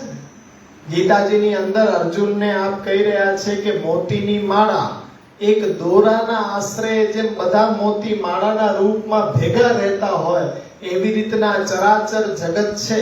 કોઈ મારો આશ્રય લે કે ન લે, પણ બધા મારા આશ્રયને લઈને જ એ ટકી રહ્યા છે. મારા આશ્રય વિના એ સ્થિતિ શક્ય નથી. તો એ ભગવાન બધાનો આશ્રય બની જ રહ્યો છે. તો આપણા ઉપર તો વિશેષ કૃપા છે કે આપણે તો અંતરંગ સૃષ્ટિના દેવી જીવ છીએ, એની નિજશ્રીયંગની સૃષ્ટિ છીએ. તો આપણું ધ્યાન કેમ નહીં રાખે? એવો સંશય શા માટે છે કે આપણું જ પાલન નહીં કરે? આપણું તો વિશેષ ધ્યાન રાખશે. પણ ક્યારે કે અનન્યતા આવશે તો. જ્યાં સુધી કૃષ્ણને છોડીને અન્ય કોઈ દેવી દેવતાઓ કે અન્ય કોઈ આવા સાધનોની અંદર આપણો આશ્રય હશે, ત્યાં સુધી આપણને એક કૃષ્ણનો આશ્રય દ્રઢ થવાનો પણ નથી. પછી વ્રત, જપ, યજ્ઞ, તપ, આ બધા જ સાધનો છે, એમાં આપણો આશ્રય હોવો જોઈએ નહીં. આ તો શું એ કલિકાલ છે, બહાર નીકળો એટલે દૂષણ. યજ્ઞના નામે પણ દૂષણ. યજ્ઞની તમે પરિક્રમા દો તો ઘણા બધા ચક્કર મારતા જ રહેતા હોય. અરે ચક્કર મારે એના કરતા અષ્ટાક્ષર જપો ને ઘરે બેસીને. ત્યાં ચક્કર મારવાથી શું ફાયદો છે? કલિકાલમાં કયો યજ્ઞ સિદ્ધ થઈ શકે? અને ઠાકોરજીની ઈચ્છા હોય તો નિત્ય યજ્ઞ તમે કરી રહ્યા છો. યજ્ઞ તો નિત્ય ઘરે કરી રહ્યા છો. જો ઠાકોરજીની સેવા બિરાજી રહી છે અને સાક્ષાત મુખારવિંદની સેવા કરી રહ્યા છો, સામગ્રી સિદ્ધ કરીને અરોગાવી રહ્યા છો, તો ઠાકોરજીના મુખરૂપી અગ્નિ એ શ્રી મહાપ્રભુજીમાં બિરાજી રહ્યા છે, ત્યાં આહુતિ દઈ રહ્યા છો. પછી એનાથી મોટો યજ્ઞ બીજો કયો હોઈ શકે? એનાથી મોટો બીજો યજ્ઞ કયો હોઈ શકે? ગોકુલનાથજીને સૌમ્યજ્ઞ કરવાની ઈચ્છા થાય તો ત્યાં એ કાનભાઈ એમ કીધું કે આ શું આપને ઈચ્છા થઈ? આપણા પિતૃચરણ બતાડીને ગયા, સેવા આપ કરો ને. સેવા છોડીને આ યજ્ઞ કરવાની ઈચ્છા આપને કેમ થઈ? મોટામાં મોટો યજ્ઞ તો આપને આરંભ કરાવીને પધાર્યા છે. તો સેવામાં જ આપણી ચિત્તવૃત્તિ રહેવી જોઈએ. અત સેવા પરમ ચિત્તમ વિધાય સ્થિરતામ સુખમ. એ રીતના આપ બિરાજો ને. આ વૈષ્ણવ હતા, અમે ફરફરિયા આપી દઈએ ને પછી ત્યાં માનવ મહેરામણ એકત્રિત થઈ જાય ને એવું નહીં. કોઈ એમ તો કે આ શું ઈચ્છા? ત્યાં 8-8 કલાક આપને ટાઈમ કેમ મળી જાય? એના કરતા આપ કંઈક અભ્યાસ કરો ને અને કરાવો અમને. તો આ પુસ્તક ખોલશો તો બધાયનું કલ્યાણ થશે. આ યજ્ઞ કરવાથી તો બધાનો વળી પાછો એ પુષ્ટિ માર્ગમાંથી વિચલિત થઈને ભ્રષ્ટ થઈને નરકગામીની ગતિ શા માટે કરાવી રહ્યા છે? એટલે દોષ બધો અમારો છે. અમને કઈક આવા નવા નવા ફતુર તોફાન સુઈજા રાખે છે અને તમે ત્યારે છે ને નિર્દય બની જાઓ છો. બાળક હોય ને, બાળકને માતા પિતા શીખવતા હોય કે ભાઈ જો બધાયની સામે છે ને તોફાન નહીં કરવાના, પણ તમે એમ કહીને જવા દો કે બાળક છે ને શીખી જશે, પછી ન શીખે, પછી તોફાન ચાલુ જ રહે. એટલે વહેલી તકે એને આદત પાડવી જોઈએ. અમને આદત પડી જ નહીં, માતા પિતા છે નિર્દય નીકળ્યા અને એ કઈ બોલ્યા જ નહીં. વલ્લભ ચાહે સો કરે, તોફાન વધતા ગયા. હવે તો એ ઉંમરે આવી ગયા કે હવે કઈ કહી ન શકો એને, કે હવે આ તો ગયા કામથી. ક્યાં પેલા કઈક નાના હોય તો કેવાય પછી દેવાય. એટલે એ રીતના. પણ અત્યારના શું હોય, છોરું કછોરું થાય પણ માવતર કમાવતર થાય. એટલે અમે કઈ તમે બોલો તો ખરા, આવી રીતના તોફાન થતા હોય અહીંયા કયો તો ખરા કે તોફાન ન કરો, એ માર્ગ હાંસી ખેલો નહીં. શિષ્ટ ભાષામાં કયો, પણ કયો તો ખરા એ માર્ગ હાંસી ખેલ કો નહીં. આ રીતના આપણે ન કરાય. તો કૃષ્ણાશ્રયમ ઇદમ સ્તોત્રમ યહ પઠેત કૃષ્ણ સન્નિધો તસ્યાશ્રયો ભવેત કૃષ્ણ ઇતિ શ્રી વલ્લભો પ્રવૃત્ત. એ ટીકા ગ્રંથો લઈને આપણે અભ્યાસ કરી રહ્યા છીએ. એમાં સરળ ટીકા હોય એ આમાં આપણે શ્રી રઘુનાથજી પંચમ કુમાર શ્રી ગુસાઈજીના એમની ટીકા આપણને પ્રાપ્ત થઈ રહી છે, તો એ મુખ્ય આપણે લઈ રહ્યા છીએ. અન્ય જેટલી ટીકાઓ છે એને આધારિત આપણે એ વિચારો પછી જોઈએ છીએ. પહેલા અભ્યાસ માટે એ રઘુનાથજીની ટીકાને લઈને આપણે આ બધા શ્લોકોનો અધ્યયન આપણે કર્યું છે. આપ બધા જે નવા હો તો એમને ઓનલાઈન માધ્યમથી પણ આ રેકોર્ડિંગ થતું જ હોય છે. તો અત્યાર સુધીના એક વર્ગની અંદર એક શ્લોકનો અભ્યાસ કરાવવામાં આવ્યો, તો એ 10 શ્લોકોના અભ્યાસનો વિડીયો એ ઉપલબ્ધ જ છે. તો એ બધા જે નવા આમાં જોડાયા હોય તો એ સાંભળી શકો છો અને કંઈ પણ પ્રશ્ન હોય તો એ પૂછી શકો છો. તો એમાં આપ આજ્ઞા કરે છે કે કૃષ્ણાશ્રયમિતિ. આચાર્ય ચરણ માત્ર પાઠ માત્ર કરવાથી શું ફળ પ્રાપ્ત થશે? તો કૃષ્ણાશ્રયમ ઇતિ, આ કૃષ્ણનો આશ્રય, એ શબ્દની આપ વ્યાખ્યા કરી રહ્યા છે. કૃષ્ણ આશ્રિયતે યેન સ્તોત્રેણ તત કૃષ્ણાશ્રયમ. જે સ્તોત્ર આપણી સામે છે એ પાઠ કરવાથી કૃષ્ણ પોતાના ભક્તોના આશ્રિત થઈ જશે. કૃષ્ણ આશ્રય પ્રતિપાદ્યો અર્થો યશે ઇતિ વા. એટલે કે અર્થ આ રીતના કરી લ્યો કે આ સ્તોત્ર પાઠમાં આશ્રય રૂપથી કૃષ્ણનું જ પ્રતિપાદન કરવામાં આવી રહ્યું છે. આ સ્તોત્રને કૃષ્ણાશ્રય કહેવામાં આવે છે. કૃષ્ણાશ્રય નામકરણ આપવામાં આવ્યું છે, પણ કૃષ્ણને જ સમજાવવા માટે આશ્રય દ્વારા કૃષ્ણના જ સ્વરૂપને અહીંયા સમજાવવામાં આવ્યું છે. કૃષ્ણ સન્નિધો સમીપે. સન્નિધિ પદાર્થ અનન્ય ભક્ત સમીપે અપી પઠનીયમ સન્નિધેય તુલ્યત્વાत् પઠેદિયત તસ્યાશ્રયા અનપિજ્ઞસ્યાપી સ્વયમેવ કૃષ્ણ આશ્રયો ભવેત. આ કૃષ્ણાશ્રય ગ્રંથનો પાઠ પ્રભુની નિકટતામાં, સન્મુખતામાં પાઠ કરી શકાય છે, અથવા તો કૃષ્ણના જ કોઈ અનન્ય ભક્તની પાસે પણ આનો પાઠ કરવાની વિધિ છે.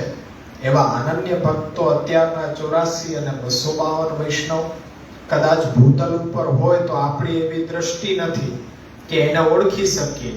એટલે આપણે એ 84 252 વૈષ્ણવમાં જ અનન્ય, તાદર્શીય, ભગવદીય ભક્ત, ભગવત ભક્ત એ બધી વ્યાખ્યામાં 84-252 વૈષ્ણવને લેવા.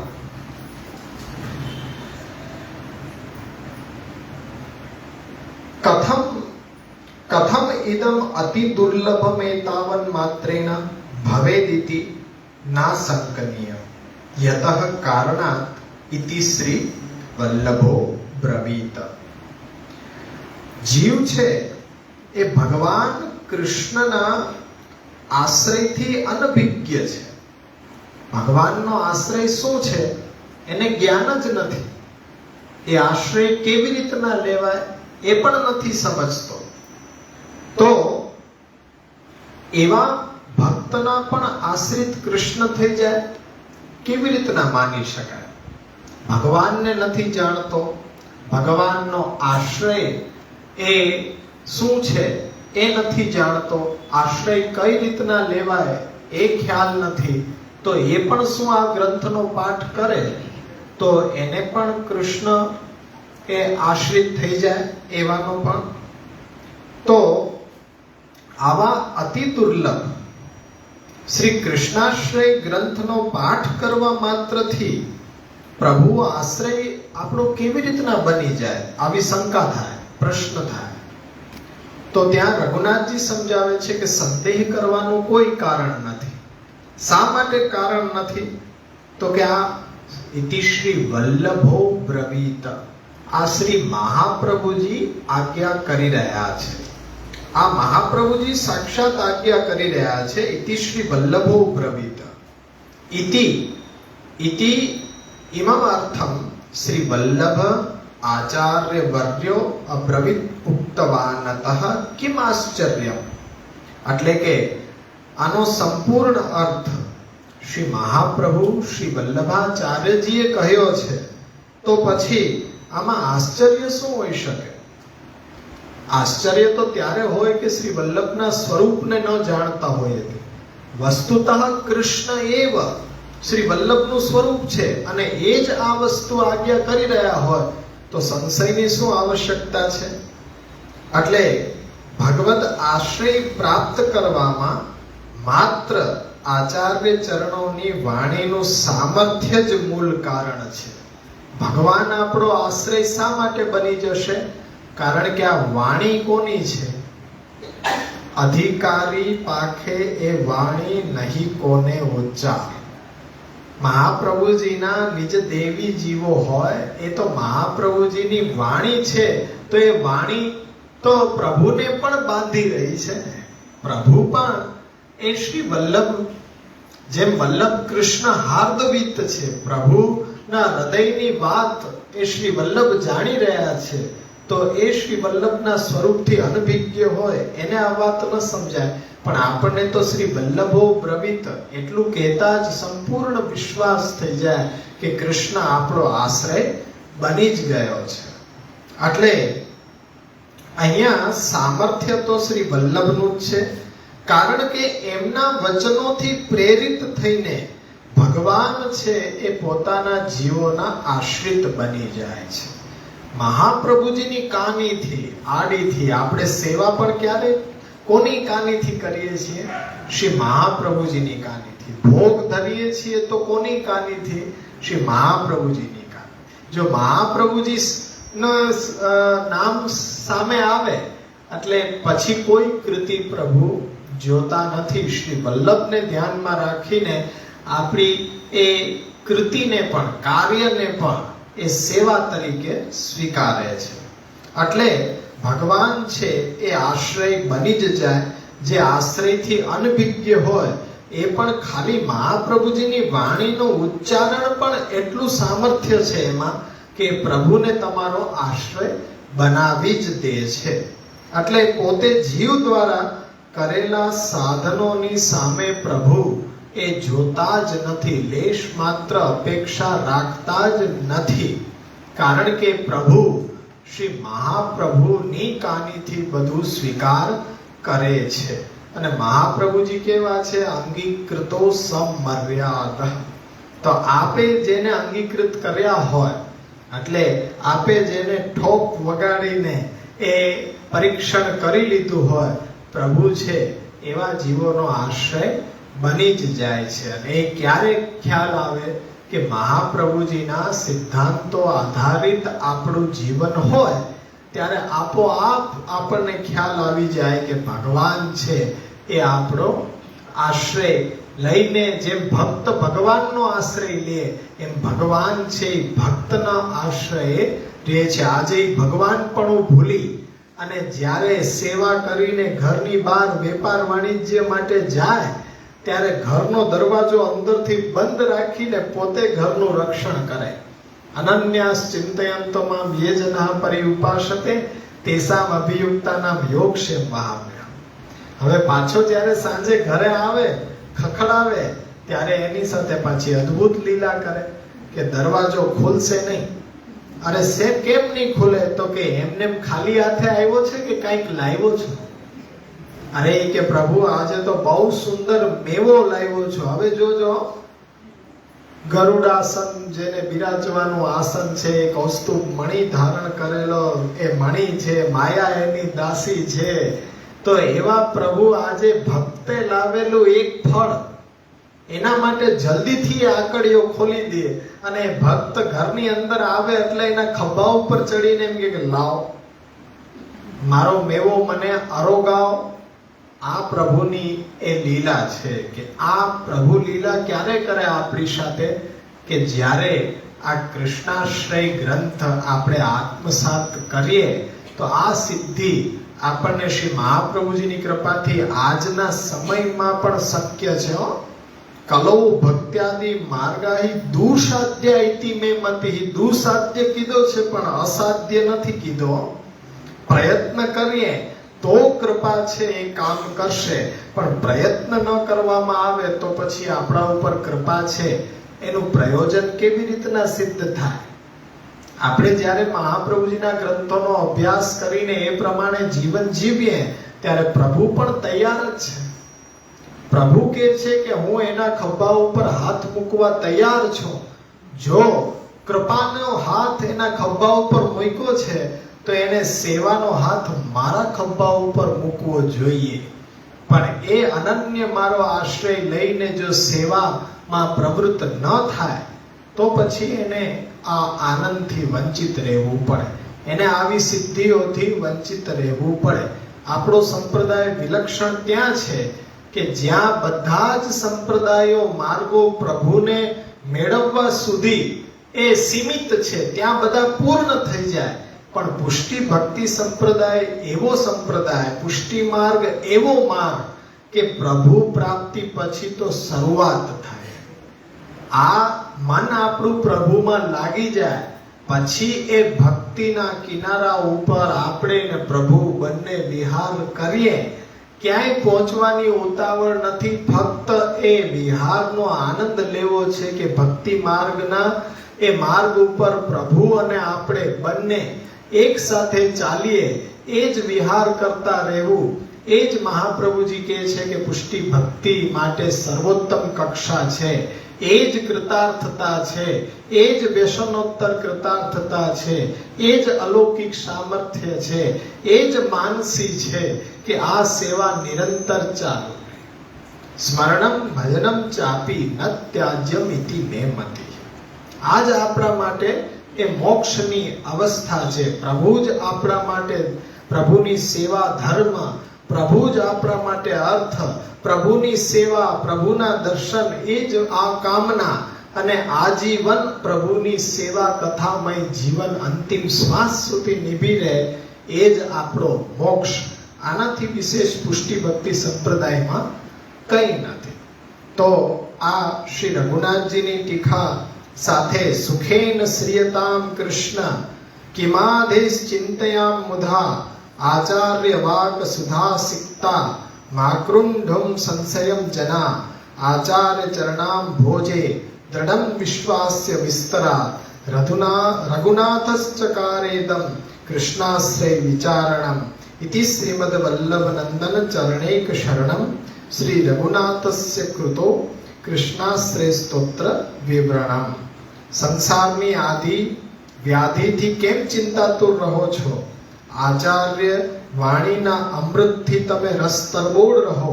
સુખથી કૃષ્ણનો આશ્રય કરો, સંશય ના કરો. આચાર્ય ચરણ કમલોમાં દ્રઢ વિશ્વાસ રાખવા વાળા શ્રી રઘુનાથજી આ કૃષ્ણાશ્રય ગ્રંથની વિવૃત્તિ કરી રહ્યા છે. સમાપ્ત. અહીંયા બીજા આચાર્યોના પણ આ શ્લોક ઉપરના વિચારો શું છે તે આપણે આવતા વખતે જોઈ અને કૃષ્ણાશ્રય ગ્રંથ એ પૂર્ણ કરીશું.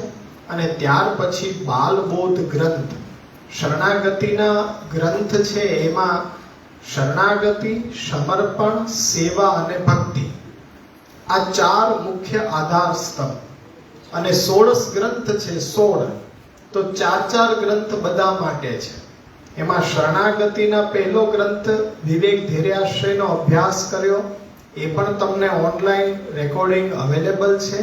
ત્યાર પછી કૃષ્ણાશ્રય, હવે ત્રીજો ગ્રંથ બાલબોધ, અને ત્યાર પછી પંચપદ્ય એ ચોથો ગ્રંથ શરણાગતિનો લઈને શરણાગતિ સંપૂર્ણ કરીશું. પછી સમર્પણ ઉપર આપણે જશું.